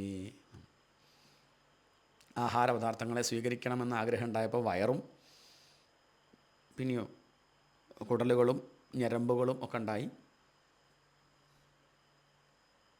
സമുദ്രവും ഉണ്ടായി. ആഹാരം കഴിക്കുന്നത് കൊണ്ടുണ്ടാവുന്ന തുഷ്ടിയും പുഷ്ടിയും അത് കുടലിൻ്റെയും നാഡികളുടെയും സമുദ്രത്തിൻ്റെയും സാന്നിധ്യം കൊണ്ടുണ്ടായി. അപ്പോൾ ആ കുടലും നാഡിയും അതാണ് അധ്യാത്മം. സമുദ്രമാണ് അധിദൈവം. ആഹാരം കൊണ്ടുണ്ടാവുന്ന തുഷ്ടിയും പുഷ്ടിയാണ് അധിഭൂതം. ഇനി എന്താ പറയണത്? നിദിധ്യാസോരാത്മമായാം ഹൃദയം നിരഭിദ്യത തതോ മനസ്തതശ്ചന്ദ്രഃ സങ്കൽപ്പഃ കാമ ഏവ ച. മായയെപ്പറ്റി ധ്യാനിക്കാൻ ആഗ്രഹിച്ചപ്പോൾ വിരാട് പുരുഷന് ഹൃദയമുണ്ടായി എന്നാണ്. ഹൃദയത്തിൽ നിന്ന് മനസ്സ്, സങ്കല്പം, ചന്ദ്രൻ, ആഗ്രഹം എന്നിവയുണ്ടായി. മനസ്സ് അധ്യാത്മം, ചന്ദ്രൻ അധിദൈവം, സങ്കല്പം അധിഭൂതം. ആത്മാവിൻ്റെ പ്രകൃതി കാര്യങ്ങളെക്കുറിച്ച് ചിന്തിക്കാൻ ആഗ്രഹിച്ചപ്പോൾ ഹൃദയമുണ്ടായി. അതിൽ ചിന്തിക്കുന്ന ഇന്ദ്രിയമായ മനസ്സ്, അതിൽ നിന്ന് മനസ്സിൻ്റെ ദേവതയായ ചന്ദ്രൻ, മനസ്സിൻ്റെ വിഷയം സങ്കല്പം. എന്താ അതിൻ്റെ ഫലം? താൻ ആഗ്രഹിച്ച് സാധിക്കാനുള്ളതാണ് അതിൻ്റെ ഫലം.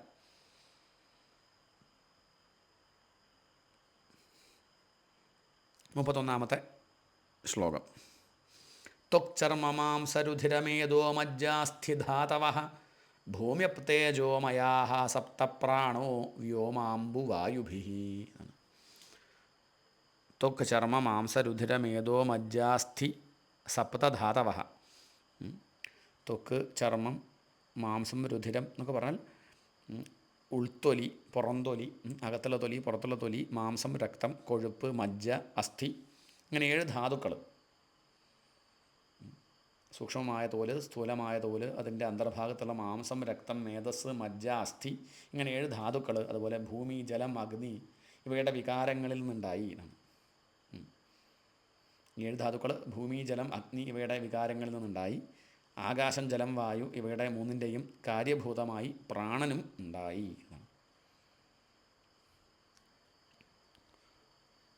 ത്വക്ക്, ചർമ്മം, മാംസം, ചോര, മേധസ്, മജ്ജ, അസ്ഥി ഇതാണ് 7 ധാതുക്കൾ. അതിവിടെ നിന്നുണ്ടായി. ഭൂമി, ജലം, അഗ്നി ഈ 3 ഭൂതങ്ങളുടെ അംശത്തിൽ നിന്നുണ്ടായി. പ്രാണങ്ങളോ അതിവിടെ നിന്നുണ്ടായി. ആകാശം, വായു, ജലം ആ 3 ഭൂതങ്ങളിൽ നിന്നാണ് പ്രാണങ്ങളുണ്ടായത്.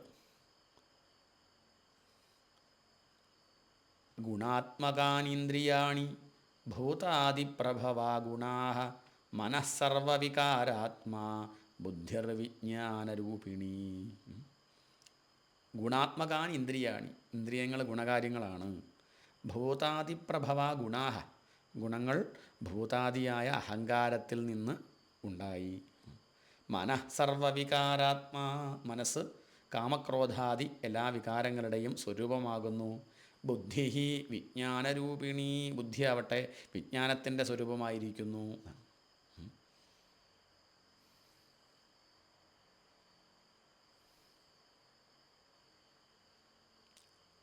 ഇന്ദ്രിയങ്ങൾ രജോ ഗുണ അഹങ്കാരത്തിൽ നിന്നുണ്ടായതാണ്.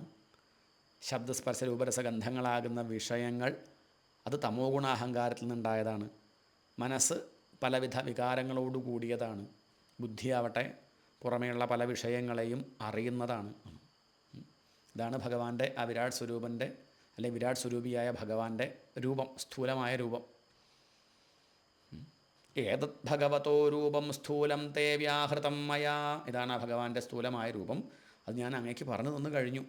ഏതത് ഭഗവതോ രൂപം സ്ഥൂലം തേ വ്യാഹൃതം മയാ മഹ്യാദിഭിശ്ചാവരണൈഃ അഷ്ടഭിർബഹിരാവൃതം. ഭൂമി മുതലായ 8 വിധ ആവരണ വസ്തുക്കളാൽ പുറമേ മൂടപ്പെട്ടിരിക്കുന്നതും ബ്രഹ്മാണ്ഡ രൂപവുമായ ഭഗവാന്റെ ഈ സ്ഥൂലരൂപത്തെക്കുറിച്ച് ഞാൻ അങ്ങയോട് പറഞ്ഞു കഴിഞ്ഞു എന്നർത്ഥം.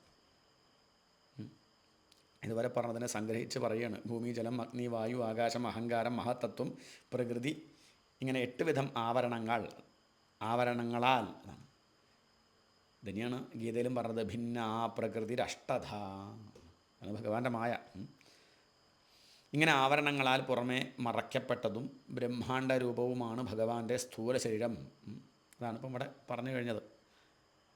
ഭൂമി, ജലം, അഗ്നി, വായു, ആകാശം, അഹങ്കാരം, മഹത്തത്വം, പ്രകൃതി അങ്ങനെ 8 ആവരണങ്ങളാൽ മറയപ്പെട്ടതാണ് വിരാട് സ്വരൂപിയായ ഭഗവാന്റെ സ്ഥൂല സ്വരൂപം. ഇനി ഈ ഭഗവാന് സൂക്ഷ്മമായൊരു രൂപമുണ്ട്. വിരാട് സ്വരൂപത്തേക്കാൾ സൂക്ഷ്മമായി ഭഗവാന് മറ്റൊരു ശരീരമുണ്ട്. അത് അങ്ങനെ എളുപ്പത്തിൽ അറിയാൻ സാധിക്കുന്നതല്ല. ഇന്ന രൂപത്തിൽ എന്ന് വിശേഷിപ്പിക്കാനും സാധിക്കില്ല. അതിന് ആദ്യം ഇല്ല, മധ്യമില്ല, അവസാനവും ഇല്ല. എന്നാൽ പറയട്ടെ, അത് നിത്യമാണ്. ഒരു കാലത്തും ഇല്ലാണ്ടാവില്ല. അത് വാക്കുകൊണ്ട് പറയാൻ സാധിക്കില്ല, മനസ്സിന് ചിന്തിക്കാൻ സാധിക്കില്ല. അതാണ് ആ ഭഗവാന്റെ സൂക്ഷ്മമായ ശരീരം.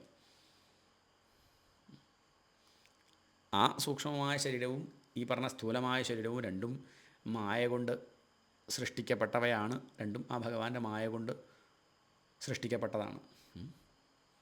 അതാണ് ഈ ശ്ലോകങ്ങളിൽ പറയണത്. നോക്കാം നമുക്ക്. അതഃ പരം സൂക്ഷ്മതമം അവ്യക്തം നിർവിശേഷണം അനാദിമധ്യനിധനം നിത്യം വാങ്മനസഃ പരം.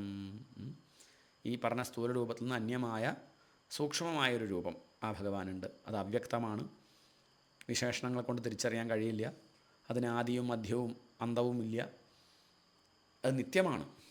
വാക്കിനും മനസ്സിനും അപ്പുറത്താണത്.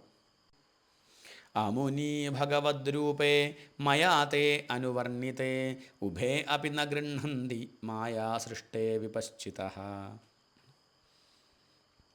അമുനി ഈ രണ്ട് എന്ന് പറഞ്ഞാൽ ഈ രണ്ട് സ്ഥൂലവും സൂക്ഷ്മവുമായ ഭഗവാന്റെ രൂപങ്ങൾ മായാ സൃഷ്ടേ ഉഭേ അപി വിപശ്ചിതഃ ന ഗൃഹന്തി. ഇത് രണ്ടും ഭഗവാന്റെ മായ കൊണ്ട് സൃഷ്ടിച്ചതാണ്. രണ്ടിനെയും പരമജ്ഞാനികൾ അംഗീകരിക്കുന്നില്ല. ഈ പറഞ്ഞതൊന്നും അറിവുണ്ടാകുമ്പോൾ ഇതൊക്കെ അസ്തമിക്കുന്ന അർത്ഥം. ഇതൊക്കെ മരുമരീചിക പോലെയാണ്. മരുഭൂമിയെ ശ്രദ്ധിച്ചാൽ അതിൻ്റെ സ്വഭാവം ശരിക്കും കണ്ടറിഞ്ഞാൽ പിന്നെ ആ മരുമരീചികയിൽ ഭ്രമിക്കില്ല. സൂക്ഷ്മവും സ്ഥൂലവും ഈ രണ്ട് രൂപങ്ങളും മായ കൊണ്ട് സൃഷ്ടിക്കപ്പെട്ടവയാണ്. അറിവുള്ളവർ, വിവേകികൾ ഈ രണ്ട് സ്വരൂപങ്ങളെയും പരമാർത്ഥമായി അംഗീകരിക്കുന്നില്ല. വ്യവഹാരത്തിൽ അംഗീകരിക്കാം. മരുമരീചിക, മരുഭൂമിയെപ്പറ്റി അറിയുന്ന ആളും കാണും, പക്ഷേ അയാൾ ഭ്രമിക്കില്ല, അത്രയേ ഉള്ളൂ. കുറച്ച് മാറി നിന്ന് നോക്കിയാൽ വെള്ളമുള്ളതായിട്ട് തോന്നും, പക്ഷേ അദ്ദേഹത്തിന് അറിയാം അത് മരുഭൂമിയുടെ സ്വഭാവമാണെന്ന്. അതുകൊണ്ട് അറിവുള്ളവർ ഇതൊന്നും കണ്ട് ഭ്രമിക്കാറില്ല എന്നർത്ഥം.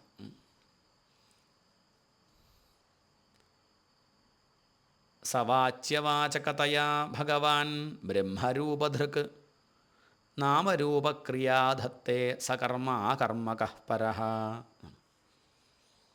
സർവാത്മാവായിരിക്കുന്ന ഭഗവാൻ ഏകനാണ്, നിത്യനാണ്,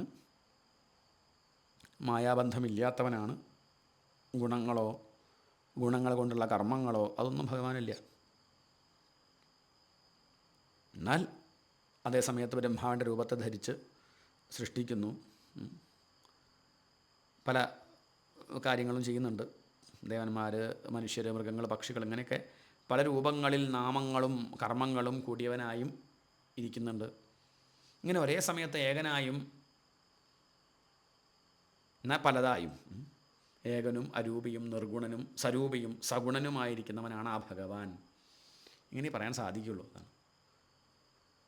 പരമാത്മായ ഭഗവാന് ബ്രഹ്മാവാകുന്ന സ്വരൂപത്തെ സ്വീകരിച്ച് കർമ്മത്തോടു കൂടിയവനെ പോലെ തോന്നപ്പെടുന്നു. ദേവൻ, മനുഷ്യൻ, പക്ഷി, മൃഗം, അങ്ങനെയൊക്കെ പല പേരുകളെയും സ്വീകരിക്കുന്നുണ്ട്, പല രൂപങ്ങളും എടുക്കുന്നുണ്ട്. ബ്രഹ്മദേവ സ്വരൂപനായിട്ട് സൃഷ്ടിക്കുന്നുണ്ട്. പ്രജാപതികൾ, മനുക്കൾ, ദേവന്മാർ, ഋഷികൾ, പിതൃക്കൾ, സിദ്ധന്മാർ, ചാരണന്മാർ, ഗന്ധർവന്മാർ, ഇങ്ങനെയൊക്കെ പല ഭേദങ്ങളും. അസുരന്മാർ, യക്ഷന്മാർ, കിന്നരന്മാർ, അപ്സരസ്സുകൾ, നാഗങ്ങൾ, ഇതൊക്കെ എന്താണ്? ഇനിയും പല പല ഭേദങ്ങൾ. ഇതൊന്നും എല്ലാം വിസ്തരിക്കുന്നില്ല. പിശാചുക്കൾ, പ്രേതങ്ങൾ, ഭൂതങ്ങൾ, വിനായകന്മാർ, കൂഷ്മാണ്ഡങ്ങൾ, ഉന്മാദങ്ങൾ, വേതാളങ്ങൾ, ഇങ്ങനെ കുറേ ഉണ്ട്. എന്നാണ് എഴജന്തുക്കൾ, പക്ഷികൾ, മൃഗങ്ങൾ, ഗ്രഹങ്ങൾ, ജലത്തിലും ഭൂമിയിലും ആകാശത്തിലും താമസിക്കുന്ന ജംഗമങ്ങൾ, സഞ്ചരിക്കുന്നവ എന്നർത്ഥം. സ്ഥാവരങ്ങൾ, സഞ്ചരിക്കാത്ത പലതും.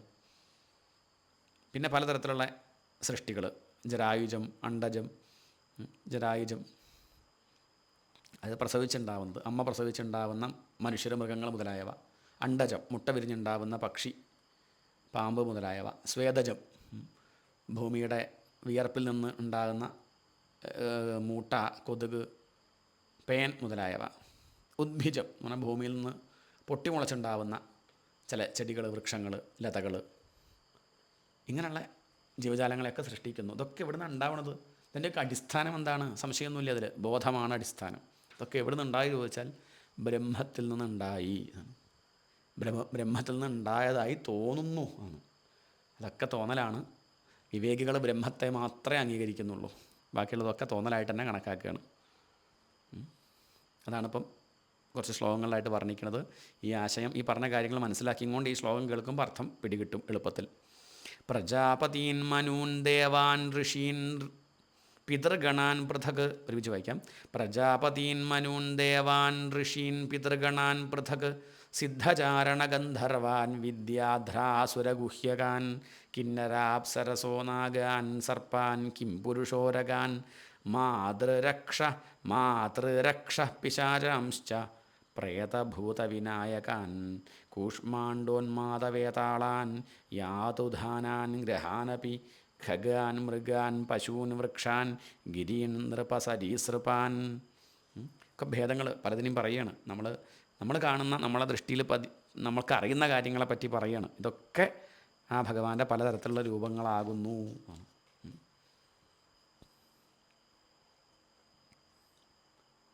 എന്നിട്ട് പറയാണ്, ദ്വിവിധാശ്ചതുർവിധായേന്യേ ജലസ്ഥലനഭൗകസഃ കുശലാകുശലാമിശ്രാകർമ്മണാം ഗതയസ്ത്വിമാഹ. പലതരത്തിലുള്ളത്, 2 വിധത്തിലും 4 വിധത്തിലും ഉള്ളവയെയും ജലത്തിലും സ്ഥലത്തിലും ആകാശത്തിലും വസിക്കുന്ന അന്യങ്ങളെയും പലതരത്തിലുള്ള സൃഷ്ടികളെ പറ്റി പറയുകയാണ്. വെള്ളത്തിലും കരയിലും വസിക്കുന്ന സ്ഥാവരങ്ങളും ജംഗമങ്ങളും അതാണ് സ്ഥാവരം ജംഗമം, അതാണ് രണ്ട് വിധത്തിലുള്ളവ എന്ന് പറഞ്ഞത്. ദ്വിവിധ എന്ന് പറഞ്ഞത്. ചതുർവിധ എന്ന് പറഞ്ഞതോ അത് 4 വിധത്തിലുള്ളത്. ജരായുജം, അണ്ടജം, ഉദ്ഭിജം, സ്വേദജം ആണ്. ജരായുജം എന്ന് പറഞ്ഞ നേരത്തെ പറഞ്ഞു, പശു, മനുഷ്യർ. ഇത് മാതാവിൻ്റെ ഗർഭത്തിൽ നിന്ന് ഉണ്ടാവുന്നത്. അണ്ടജം എന്ന് പറഞ്ഞാൽ മുട്ട വിരിഞ്ഞ് ജനിക്കുന്ന. സ്വേദജം എന്ന് പറഞ്ഞാൽ വിയർപ്പിൽ നിന്ന് ഉണ്ടാവുന്നത്. ഉദ്ഭിജം എന്ന് പറഞ്ഞാൽ വിത്തിൽ നിന്ന് മുളയ്ക്കുന്നത്. അപ്പോൾ ഇവിടെ കർമ്മഗതിയെക്കുറിച്ചുള്ള പരീക്ഷത്തിൻ്റെ ചോദ്യത്തിന് ഉത്തരമാണ് അടുത്തത്. ഇങ്ങനെ പല രീതിയിൽ ജീവികൾ ജനിക്കാൻ കാരണം അതിൻ്റെ കർമ്മഗതിയാണ്. അതെന്ത് കർമ്മം ചെയ്തു ചോദിച്ചാൽ അത് കൃത്യമായിട്ട് പറയാൻ നമുക്ക് സാധിക്കില്ല. എന്ത് കർമ്മം ചെയ്തിട്ടാണ് ചെടിയായത്, എന്ത് കർമ്മം ചെയ്തിട്ടാണ് പക്ഷിയായത്, മൃഗമായത് ചോദിച്ചാൽ എങ്ങനെയാണ് പറയുക? അത് നമുക്കറിയില്ല. അദൃഷ്ടമാണ്. സത്വഗുണം അധികരിച്ചിരിക്കുന്ന പ്രാണിവർഗ്ഗങ്ങൾ ശ്രേഷ്ഠങ്ങളാണെന്ന് പറയും. തമോ ഗുണം അധികരിച്ചിരിക്കുന്ന പ്രാണികൾ അത് നികൃഷ്ടങ്ങളാണെന്നാണ് പറയുക. സത്വ രജ തമോ ഗുണങ്ങൾ 3ഉം കലർന്ന് കാണുന്നവ മധ്യമങ്ങൾ.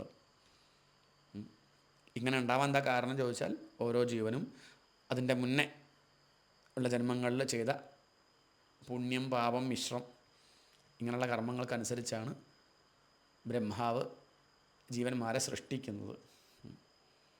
ഇതാണ് തൽക്കാലമുള്ള മറുപടി. സത്വം രജസ്തമയിതി തിസ്ര സുരനൃനാരകാഃ തത്രാപ്യേകൈകശോ രാജൻ ഭിദ്യന്തേ ഗതയസ്ത്രിധാ തദേകൈകതരോന്യാഭ്യാം സ്വഭാവ ഉപഹന്യതേ.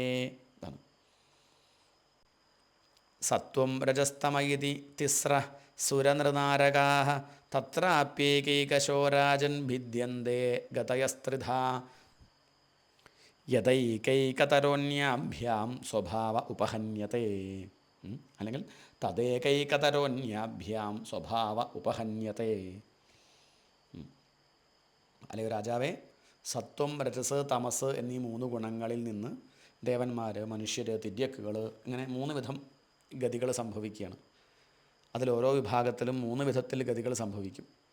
ഓരോ ഗുണങ്ങളും മറ്റോരോ ഗുണങ്ങളാൽ ആക്രമിക്കപ്പെടുമ്പോൾ അവയുടെ സ്വഭാവത്തിന് മാറ്റം വരുന്നു. അതുകൊണ്ട് അവയ്ക്ക് 3 വിധ ഗതിഭേദങ്ങൾ ഉണ്ടാവുകയാണ്. അതാണ് വർണ്ണിച്ചത്. പുണ്യത്തിൻ്റെ ഫലമായ സുഖം അനുഭവിക്കുന്നവർ, പാപത്തിൻ്റെ ഫലമായ ദുഃഖത്തെ അനുഭവിക്കുന്നവർ, പുണ്യപാപകർമ്മങ്ങളുടെ ഫലമായ സുഖദുഃഖങ്ങളെ മാറി മാറി അനുഭവിക്കുന്നവർ, ഇവരെയെല്ലാം ബ്രഹ്മാവ് സൃഷ്ടിക്കുന്നു. സത്വഗുണപ്രധാനികളായ ദേവന്മാർ, രജോ ഗുണപ്രധാനികളായ മനുഷ്യർ, തമോ ഗുണപ്രധാനികളായ മൃഗങ്ങൾ, പക്ഷികൾ, ഇങ്ങനെ കർമ്മഫലങ്ങൾ അനുഭവിക്കാനുള്ള ഗതികൾ 3 വിധത്തിലാണെന്നാണ് പറയുക. സത്വം രജസ് തമസ് ഇങ്ങനെ 3 ഗുണങ്ങളോട് കൂടിയവരിൽ മറ്റ് 2 ഗുണങ്ങൾ പ്രധാന ഗുണത്തെ അതിക്രമിക്കുമ്പോൾ ഓരോ വർഗത്തിലും ഉത്തമം, മധ്യമം, അധമം എന്നീ ഗതികൾ ഉണ്ടാവുകയാണ്. സത്വം രജസ് തമസ് എന്നീ 3 ഗുണങ്ങളിൽ നിന്ന് യഥാക്രമം ദേവന്മാർ, മനുഷ്യർ, തിര്യക്കുകൾ എന്നിവർ ജനിക്കുന്നു. സത്വം കൂടുന്ന സമയത്ത്, സത്വഗുണം കൂടുമ്പോൾ പുണ്യകർമ്മങ്ങൾ ചെയ്യും. അപ്പോൾ നല്ല ഉത്കൃഷ്ടമായ ജന്മം കിട്ടും. തമസ്സാണ് അധികരിക്കുന്നതെങ്കിലോ പാപകർമ്മങ്ങളാണ് ചെയ്യുക. അതിനനുസരിച്ചിട്ടുള്ള ഫലം തിര്യക്കുകളായിട്ട് ജനിക്കേണ്ടി വരും. പുണ്യപാപകർമ്മങ്ങൾ മിശ്രമായിട്ട് ചെയ്യുമ്പോഴോ മനുഷ്യജന്മം കിട്ടുന്നതാണ്. അതിൽ തന്നെ പുണ്യം അധികരിച്ചവർക്ക് ഉത്തമ മനുഷ്യജന്മം കിട്ടും. അതാണ് ഈ പറഞ്ഞത്. പാപം അധികരിച്ചവർക്ക് നീച മനുഷ്യജന്മം, മനുഷ്യൻ തന്നെയാവും, പക്ഷേ വളരെ വിഷമം അനുഭവിച്ചുകൊണ്ട് കഴിയേണ്ടി വരിക. അതുകൊണ്ട് ഇവിടെ ഭൂമിയിൽ കർമ്മഗതി അനുസരിച്ചാണ് 3 ഗതിയും ലഭിക്കുന്നത് ആണ്. ചിലപ്പോൾ സത്വഗുണത്തിൽ രജോ ഗുണവും തമോ ഗുണവും കലരാം. പക്ഷെ കൂടുതൽ സത്വഗുണമായിരിക്കും. ചിലപ്പോൾ തിരിച്ച് തമോ ഗുണം കൂടിയിരിക്കും, സത്വഗുണം രജോ ഗുണം കുറഞ്ഞിരിക്കും. ഇങ്ങനെയൊക്കെ സംഭവിക്കാം എന്നർത്ഥം. സ ഏവേദം ജഗദ്ധാതാ ഭഗവാൻ ധർമ്മരൂപധൃക് പുഷ്ണാതി സ്ഥാപയൻ വിശ്വം തിര്യൻ നരസുരാത്മഭിഃ തതഃ കാലാഗ്നിരുദ്രാത്മാ യത് സൃഷ്ടമിദമാത്മനഃ സന്നിയച്ഛതി കാലേന ഘനാനീകമിവാനില. സ ഏവേദം ജഗദ്ധാതാ ഭഗവാൻ ധർമ്മരൂപധൃക്. എന്താ പറയണത്? സ ഏവേദം സഹ ഭഗവാൻ ഏവ, ആ ഭഗവാൻ, ആ സർവേശ്വരൻ തന്നെയാണ് ധർമ്മരൂപധൃക്ക്, ധർമ്മമയമായ വിഷ്ണുരൂപത്തെ സ്വീകരിച്ച് തിര്യങ് നരസുരാത്മഭിഹി, തിര്യക്കുകൾ, മനുഷ്യർ, ദേവന്മാർ എന്നിവരുടെ രൂപത്തിലുള്ള അവതാരങ്ങളാൽ ഇതം വിശ്വം സ്ഥാപയൻ പുഷ്ണാതി, ഈ ലോകത്തെ നിലനിർത്തി പരിപോഷിപ്പിക്കുന്നു. ആ ഭഗവാൻ തന്നെ.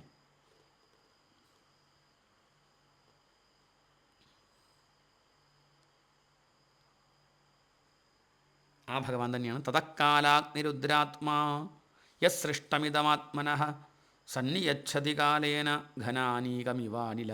ആ ഭഗവാൻ തന്നെ തന്നിൽ നിന്ന് ഉണ്ടാക്കും. എന്തുണ്ടാക്കും?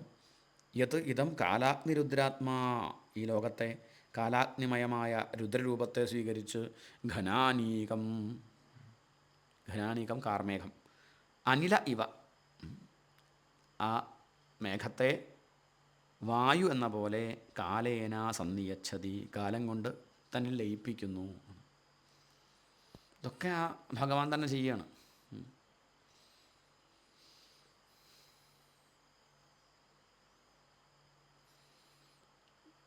ലോകത്തിൻ്റെ സൃഷ്ടികർത്താവായ വിരാട് പുരുഷൻ തന്നെ വിഷ്ണു സ്വരൂപിയായിട്ട് മൃഗം, ദേവൻ, മനുഷ്യൻ ഇങ്ങനെയൊക്കെ വരുന്നുണ്ടല്ലോ. മൃഗം എന്ന് പറഞ്ഞാൽ വരാഹമായിട്ട് അവതരിച്ചു, ദേവൻ വാമനായിട്ട് അവതരിച്ചു, മനുഷ്യൻ ശ്രീരാമനും ശ്രീകൃഷ്ണനൊക്കെ മനുഷ്യരാണ്.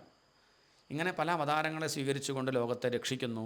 അതേ ഭഗവാൻ തന്നെ സൃഷ്ടിക്കപ്പെട്ട ഈ പ്രപഞ്ചത്തെ കാലൻ, അഗ്നി, രുദ്രൻ ഇങ്ങനെയൊക്കെയുള്ള രൂപങ്ങൾ സ്വീകരിച്ച് സമയമാവുമ്പോൾ, കാലം വരുമ്പോൾ വായുമേഘങ്ങളെ എന്ന പോലെ ഇതൊക്കെ തന്നിൽ തന്നെ അടക്കുന്നു. സംഹരിക്കുന്നവനും അതും ആരാ? അതും ഈശ്വരൻ തന്നെ. ഇതൊക്കെ ഭഗവാന്റെ ലീല തന്നെ. അതും ആവശ്യമാണ്. നമുക്കത് തെറ്റെന്നൊക്കെ തോന്നാം. ഉരുൾപൊട്ടൽ ശരിയായില്ല, ഭൂകമ്പം ശരിയായില്ല, സുനാമി അപകടമായി, ഇങ്ങനെ ഈശ്വരൻ കരുണയില്ലാത്തവനാണോ എന്നൊക്കെ നമുക്ക് തോന്നാം. നമുക്ക് അങ്ങനെയൊക്കെ പറയാം. പക്ഷെ ഇതും സംഭവിക്കേണ്ടതാണ്. ഓരോരുത്തരുടെയും ഓരോ ജീവൻ്റെയും കർമ്മത്തിൻ്റെ ഗതിക്കനുസരിച്ച് ഇതെല്ലാം സംഭവിക്കുന്നു. അതാണ് വർണ്ണിച്ചത്. ഇനി ബ്രഹ്മാവായി, വിഷ്ണുവായി, മഹേശ്വരനായി ലോകത്തിൻ്റെ സൃഷ്ടി, സ്ഥിതി, സംഹാരം ഇതൊക്കെ ഭഗവാൻ ചെയ്യുന്നു. പക്ഷേ ഈ ഒരു സംഗതി ഇതിലൊന്നും വിദ്വാൻമാർ ഭ്രമിക്കാറില്ല. ബ്രഹ്മാവ്, വിഷ്ണു, മഹേശ്വരൻ അതൊക്കെ ഒരു സങ്കല്പം. വിദ്വാൻമാർ ഈ സ്വരൂപത്തിലല്ല ഭഗവാനെ കാണേണ്ടത്. പിന്നെ എങ്ങനെയാണ്? പരമാത്മാവായ ആ ഭഗവാന് പ്രപഞ്ചത്തിൻ്റെ സൃഷ്ടി, സ്ഥിതി, സംഹാരങ്ങളിൽ ഒരു കർത്തൃത്വവും ഇല്ല എന്നുള്ള സത്യം വിദ്വാൻമാർ അറിയും. അപ്പം നമ്മളും വിദ്വാനാവണ എന്ത് വേണം? ഞാൻ ചെയ്യുന്നു, ഞാൻ അനുഭവിക്കുന്നു, ഈ ഒരു അഭിമാനം കൊണ്ട് ഒഴിവാക്കിയാൽ മതി. നമ്മൾ ഓരോരുത്തരിലും ഞാൻ ചെയ്യുന്നു എന്ന അഭിമാനം ഇല്ലാതെയാക്കാൻ ശ്രമിക്കണം. എല്ലാത്തിൻ്റെയും കർത്താവ് ഞാനാണ്, എല്ലാത്തിൻ്റെയും ഭോക്താവ് ഞാനാണെന്നുള്ള ചിന്ത അങ്ങോട്ട് ഒഴിവാക്കിയാൽ മതി. എല്ലാം ആ ഭഗവാൻ ചെയ്യുന്നു, ഭഗവാന്റെ ഇഷ്ടത്തിന് നടക്കുന്നു. ഇതെല്ലാം അങ്ങനെയാണ്. നമ്മൾ കഴിച്ച ഭക്ഷണം ദഹിക്കണം എന്നുള്ളത് നമ്മുടെ ഇച്ഛയാണോ?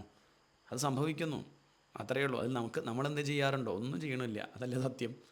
അപ്പോൾ ഈ ഒരു സത്യം അറിഞ്ഞാൽ എല്ലാത്തിൻ്റെയും കർത്താവ് ഞാനല്ല, ഭോക്താവ് ഞാനല്ല എന്നുള്ള സത്യം നമ്മൾ അംഗീകരിച്ചാൽ സ്വസ്ഥമായിട്ടിരിക്കാൻ സാധിക്കും. വിവേകികൾ അങ്ങനെയാണ്. അതാണ്.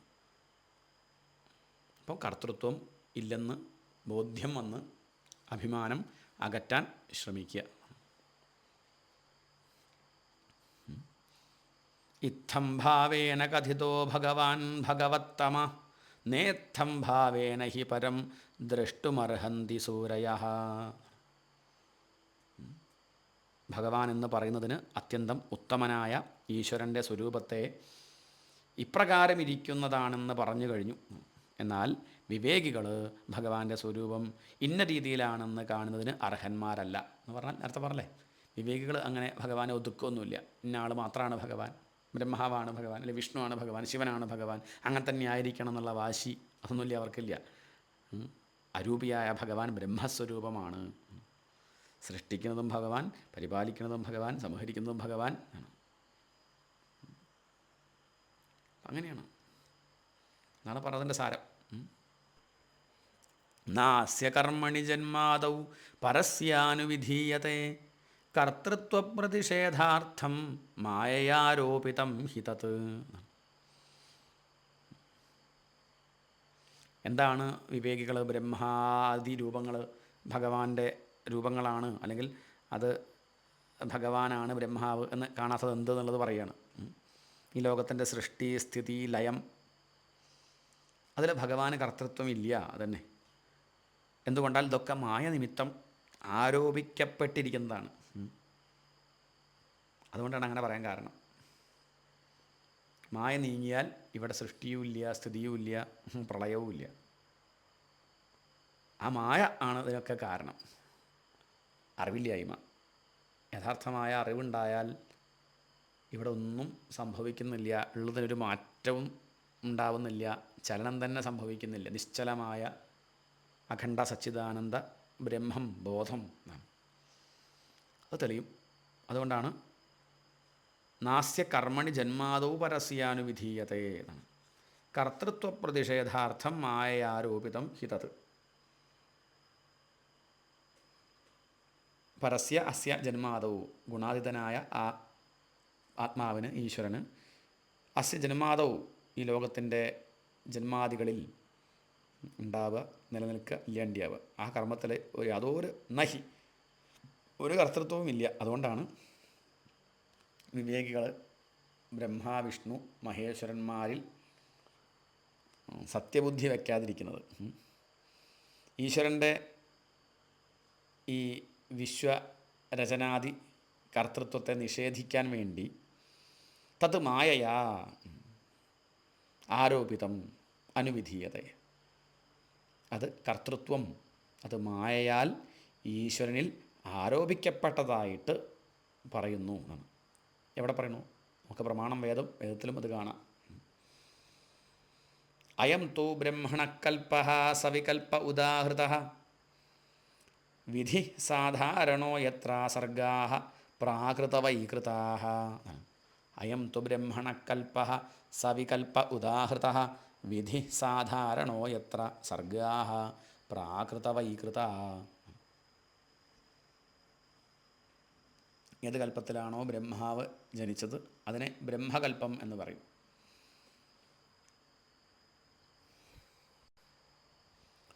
ഇതിൽ അവാന്തരകൽപ്പങ്ങൾ അടങ്ങിയിരിക്കുന്നുണ്ട്. ബ്രഹ്മദേവൻ്റെ പകലാണ് അവാന്തരകൽപ്പം. ഈ ബ്രാഹ്മകൽപ്പത്തിൽ മഹത്തത്വം മുതൽ ഭൂമി വരെയുള്ള തത്വങ്ങളുടെ ഉത്പത്തിയും പഞ്ചഭൂതങ്ങളുടെ ചേർച്ച കൊണ്ട് ഉണ്ടാകുന്ന സ്ഥാവരം ജംഗമം മുതലായവയുടെ സൃഷ്ടിയും സംഭവിക്കുന്നു. ഇനി കാലത്തിൻ്റെയും പരിണാമത്തിൻ്റെയും കൽപ്പത്തിൻ്റെ ലക്ഷണത്തെയും ആദ്യം പറഞ്ഞു തരാം. അതിനുശേഷം പാത്മകൽപ്പത്തെപ്പറ്റി വർണ്ണിക്കാം. അതാണ് പറയുന്നത്. അതാണ് 47-ാമത്തെ ശ്ലോകം. ശ്രദ്ധിക്കൂ. പരിമാണം ച കാലസ്യ കൽപ്പലക്ഷണ വിഗ്രഹം യഥാ പുരസ്താദ്വ്യാഖ്യാസ്യേ പാത്മം കൽപ്പമഥോ ശൃണു. പ്രകൃതിയെ സംബന്ധിച്ച സൃഷ്ടികൾ, മഹത്തത്വം മുതൽ ഭൂമി വരെയുള്ള ഉൽപ്പത്തി തത്വങ്ങളും സൃഷ്ടിയെ സംബന്ധിച്ച തത്വങ്ങൾ, പൃഥ്വിയാദി ഭൂതങ്ങളുടെ സമ്മേളനത്താൽ ഉണ്ടാകുന്ന സ്ഥാവരം ജംഗമം ഇങ്ങനെയുള്ള വസ്തുക്കളെ അതൊക്കെ വർണ്ണിച്ചു. ഇനി കാലത്തിൻ്റെ പരിണാമത്തെയും കൽപ്പത്തിൻ്റെ ലക്ഷണത്തെയും ഇനി അവതാരകൽപ്പം, മന്വന്തരം ഇവയുടെ സ്വരൂപത്തെയൊക്കെ പാത്മകൽപ്പത്തെയൊക്കെ ക്രമത്തിൽ പറയാം, കേൾക്കുക എന്ന് പറഞ്ഞ് നിർത്തുകയാണ്. അപ്പോൾ ശൗനകൻ പറയാണ്, ശൗനക ഉവാച യദാഹനോ ഭവാൻ സൂത ക്ഷത്താ ഭാഗവതോത്തമഃ ചചാരതീർത്ഥാനി ഭുവഃ ത്യക്ത്വാ ബന്ധൂൻ സുദുസ്ത്യജാൻ. ഇത്രയും കേട്ട സമയത്ത് ശൗനക മഹർഷിയുടെ ചോദ്യമാണ്, യദാഹനോ ഭവാൻ സൂത, അല്ലയോ സൂതപൗരാണിക, യത് ആഹ, യത് ആഹ, എന്താണോ അങ്ങ് പറഞ്ഞിരിക്കുന്നത്. ഭവാൻ സൂത, അല്ലയോ സൂതപൗരാണിക, ക്ഷത്താ ഭാഗവതോത്തമഃ. ക്ഷത്ത എന്ന് പറഞ്ഞാൽ വിതുരൻ എന്നർത്ഥം. വിതുരക്കാ പേര് വരാൻ കാരണം ക്ഷത്ത പറഞ്ഞാൽ ദാസീപുത്രൻ എന്നർത്ഥമുണ്ട്. ക്ഷത്രിയന് ദാസിയിൽ ഒരു ശൂദ്ര സ്ത്രീ ഉണ്ടായ മകൻ, അപ്പം അയാളെ ക്ഷത്ത എന്നാണ് വിളിക്കുക. എന്നാണ് ഇവിടെ വിതുരൻ്റെ കഥ അങ്ങനെയാണ്. അതുകൊണ്ട് ക്ഷത്ത. ഭാഗവതോത്തമഃ ക്ഷത്ത, വെറും വിതുരനല്ല, ഭാഗവതോത്തമൻ. ഭഗവത് ഭക്തന്മാരിൽ പ്രമുഖനായ വിതുരൻ സുദുസ്ത്യജാൻ ബന്ധൂൻ ത്യക്തുവ ഭുവഹ തീർത്ഥാനി ചചാര. തൻ്റെ ഒഴിവാക്കാൻ പറ്റാത്ത ബന്ധുക്കളെയൊക്കെ ഒഴിവാക്കിയിട്ട് അദ്ദേഹം ഭൂമിയിലങ്ങനെ പല പുണ്യസങ്കേതങ്ങളിലും സഞ്ചരിച്ചുവല്ലോ. അതങ്ങ് സൂചിപ്പിച്ചിരുന്നു. അത് വിസ്തരിക്കണം എന്നാണ്. കുത്ര കൗഷാരവേസ്തസ്യ സംവാദോ അധ്യാത്മസംശ്രിത യദ്വാസ ഭഗവാൻ തസ്മൈ പൃഷ്ട തത്വമുവാച. ആ വിതുരരും മൈത്രേയ മഹർഷിയും തമ്മിൽ നടന്ന പരമാത്മാവിനെ അധികരിച്ചുണ്ടായ സംവാദം അതെവിടെ വെച്ചായിരുന്നു? വിതുരർ എന്തൊക്കെയാണ് ചോദിച്ചത്? എന്തൊക്കെയാണ് മൈത്രേയ മഹർഷി പറഞ്ഞത്? അതൊക്കെ ഒന്ന് വിസ്തരിക്കുകയോ എന്നാണ്.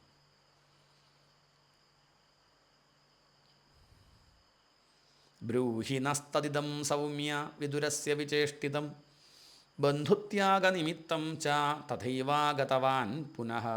അല്ലയോ സൗമ്യ, വിതുരരുടെ പ്രവൃത്തിയും ബന്ധുക്കളെ ഉപേക്ഷിക്കാനുള്ള കാരണവും പിന്നെ തിരിച്ച് മടങ്ങിയെത്താനുള്ള കാരണവും ഇതൊക്കെ ഒന്ന് വിസ്തരിക്കുകയോ. സൂത ഉവാച രാജ്ഞാ പരീക്ഷിത പൃഷ്ടോ യദവോചൻ മഹാമുനി തദ്വോഭിധാസ്യേ ശൃണുത രാജ്ഞ പ്രശ്നാനുസാരതഃ. സ്വതം പറയാണ്, പരീക്ഷിത രാജാവ് ചോദിച്ചതിന് ശ്രീശുകർ പറഞ്ഞു കൊടുത്ത ആ ഉത്തരത്തെ ഞാൻ നിങ്ങളോട് പറയാം, കേൾക്കൂ.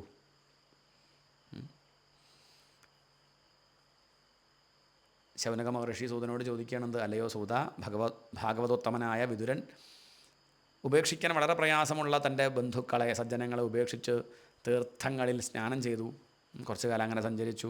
ഇതൊക്കെ പ്രഥമസ്കന്ധത്തിൽ അങ്ങ് പറഞ്ഞിട്ടുണ്ട്. ആ തീർത്ഥയാത്ര കാലത്ത് അദ്ദേഹം മൈത്രേയ മഹർഷിയിൽ നിന്ന് ജ്ഞാനോപദേശം സ്വീകരിച്ചു എന്നും പറഞ്ഞു. എവിടെ വെച്ചാണ് വിതുരൻ മൈത്രേയ മഹർഷിയെ കണ്ടത്? അവർ തമ്മിൽ നടന്ന കാര്യങ്ങൾ, അവർ തമ്മിൽ നടന്ന ആ സംഭാഷണം, പരമാത്മതത്വത്തെ പറ്റിയാണ് വിസ്തരിച്ച് പറഞ്ഞിട്ടുണ്ടാവുക, ഉറപ്പാ, സംശയമില്ല. ആ സംവാദം ഒന്ന് വിസ്തരിക്കണം. വിതുരൻ എന്തൊക്കെയാണ് ചോദിച്ചത്? മൈത്രേയ മഹർഷി എന്തൊക്കെയാണ് മറുപടി പറഞ്ഞത്? വിതുരൻ എന്തിനാണ് ബന്ധുക്കളെ ഉപേക്ഷിച്ചത്? അതിനുണ്ടായ കാരണം എന്താണ്? പിന്നെ അദ്ദേഹം എന്തെല്ലാമാണ് ചെയ്തത്? അവസാനം തിരിച്ച് ഹസ്തിനാപുരിയിലെത്തിയെന്നും പറഞ്ഞു. അതെങ്ങനെ? അതൊക്കെ ഒന്ന് ഞങ്ങൾക്ക് പറഞ്ഞു തരുമോ എന്ന് ചോദിച്ചു. സൂതൻ പറയാണ്, പിന്നെ പരീക്ഷിത രാജാവ് ഈ വിഷയത്തെപ്പറ്റി ശ്രീശുക ബ്രഹ്മർഷിയോട് ചോദിച്ചു. അതിന് ശ്രീശുകർ മറുപടി പറഞ്ഞത് ഞാൻ നിങ്ങൾക്ക് പറഞ്ഞു തരാം, ചോദ്യത്തിന് മറുപടി പറയാം എന്ന് പറഞ്ഞ് ആ സൂതൻ ശൗനകാദി ഋഷീശ്വരന്മാരോട് പറയുകയാണ്. ഇങ്ങനെയാണ് ആ രണ്ടാം സ്കന്ധം അവസാനിപ്പിക്കുന്നത്. ഇനി മൂന്നാം സ്കന്ധമാണ്. ഇപ്പോൾ ഈ രണ്ടാം സ്കന്ധത്തിൽ എന്താ പറഞ്ഞത്? ചുരുക്കി പറഞ്ഞാൽ ഇനി മുതലുള്ള മൂന്നാമത്തെ സ്കന്ധം മുതലുള്ള ആ 10 സ്കന്ധങ്ങൾ, ഇപ്പോൾ 2 സ്കന്ധങ്ങൾ കഴിഞ്ഞു, ഇനി 10 സ്കന്ധങ്ങൾ. ആ 10 സ്കന്ധങ്ങളുടെ ലക്ഷണങ്ങളാണ് ഇപ്പോൾ ഇവിടെ പറഞ്ഞത്. മഹാപുരാണമാണ് ഭാഗവതം. പുരാണമാണെങ്കിൽ 5 ലക്ഷണം ഉണ്ടാവും. ഇത് മഹാപുരാണമാണ്, 10 ലക്ഷണങ്ങൾ. ഏതൊക്കെയാണത്? സർഗം, വിസർഗം, സ്ഥാനം, പോഷണം, ഊതി, മന്വന്തരം, ഈശാനുകഥ, നിരോധം, മുക്തി, ആശ്രയം. ഈ ലക്ഷണങ്ങളാണ് കാര്യമായിട്ട് പറഞ്ഞത്. പിന്നെ സൃഷ്ടിയെ പറ്റിയൊക്കെ ഈ ദ്വിതീയ സ്കന്ധത്തിൽ പറഞ്ഞ കാര്യങ്ങളൊന്ന് ചുരുക്കി എല്ലാം ഒന്ന് പറഞ്ഞു. അപ്പോൾ അതൊക്കെ ശ്രദ്ധിച്ച് മനസ്സിലാക്കുക. ഇപ്പോൾ 2 സ്കന്ധങ്ങൾ കഴിഞ്ഞു. ഭഗവാന്റെ കാരുണ്യം കൊണ്ട് ഇത്രയെങ്കിലും നമുക്ക് പഠിക്കാൻ സാധിച്ചു. അധികം വിസ്തരിച്ച് വിഷമിപ്പിക്കേണ്ട കരുതിയിട്ടാണ് ചുരുക്കി പറയണത്. എന്നിട്ടും സമയം കുറച്ച് അധികമായിട്ടുണ്ട്, ക്ഷമിക്കുക. ഏതായാലും ഇത് ശ്രദ്ധിച്ച് പഠിക്കാൻ നമുക്ക് സാധിക്കട്ടെ. ഭഗവാനെ അടുത്തറിയാൻ സാധിക്കട്ടെ. എപ്പോഴും സമാധാനമായിട്ടിരിക്കാൻ ഗുരുവായൂരപ്പൻ അനുഗ്രഹിക്കട്ടെ. ഈ സത്യത്തെ നാളത്തേക്ക് മാറ്റിവെക്കണ്ട. ഈ ജന്മത്തിൽ ഇവിടെ തന്നെ ഇരുന്ന് സാക്ഷാത്കരിക്കാൻ സാധിക്കട്ടെ. പടിപടിയായിട്ട് നമുക്കങ്ങനെ ഭഗവാനിലേക്ക് സഞ്ചരിക്കാം. ഇതി ശ്രീമദ്ഭാഗവതേ മഹാപുരാണേ പാരമഹംസ്യാം സംഹിതായാം ദ്വിതീയസ്കന്ധേ പുരുഷസംസ്ഥാനുവർണ്ണനം നാമ 10മോऽധ്യായ. സമാപ്തോയം ദ്വിതീയസ്കന്ധഃ. ശ്രീഹരയേ നമഃ. ഹരി ഓം തത്സത്. ഹരേ കൃഷ്ണ. കായേന വാചാ മനസേന്ദ്രിയൈർവാ ബുദ്ധ്യാത്മനാ വാ പ്രകൃതേ സ്വഭാവാത് കരോമി യദ്യത് സകലം പരസ്മൈ നാരായണായേതി സമർപ്പയാമി.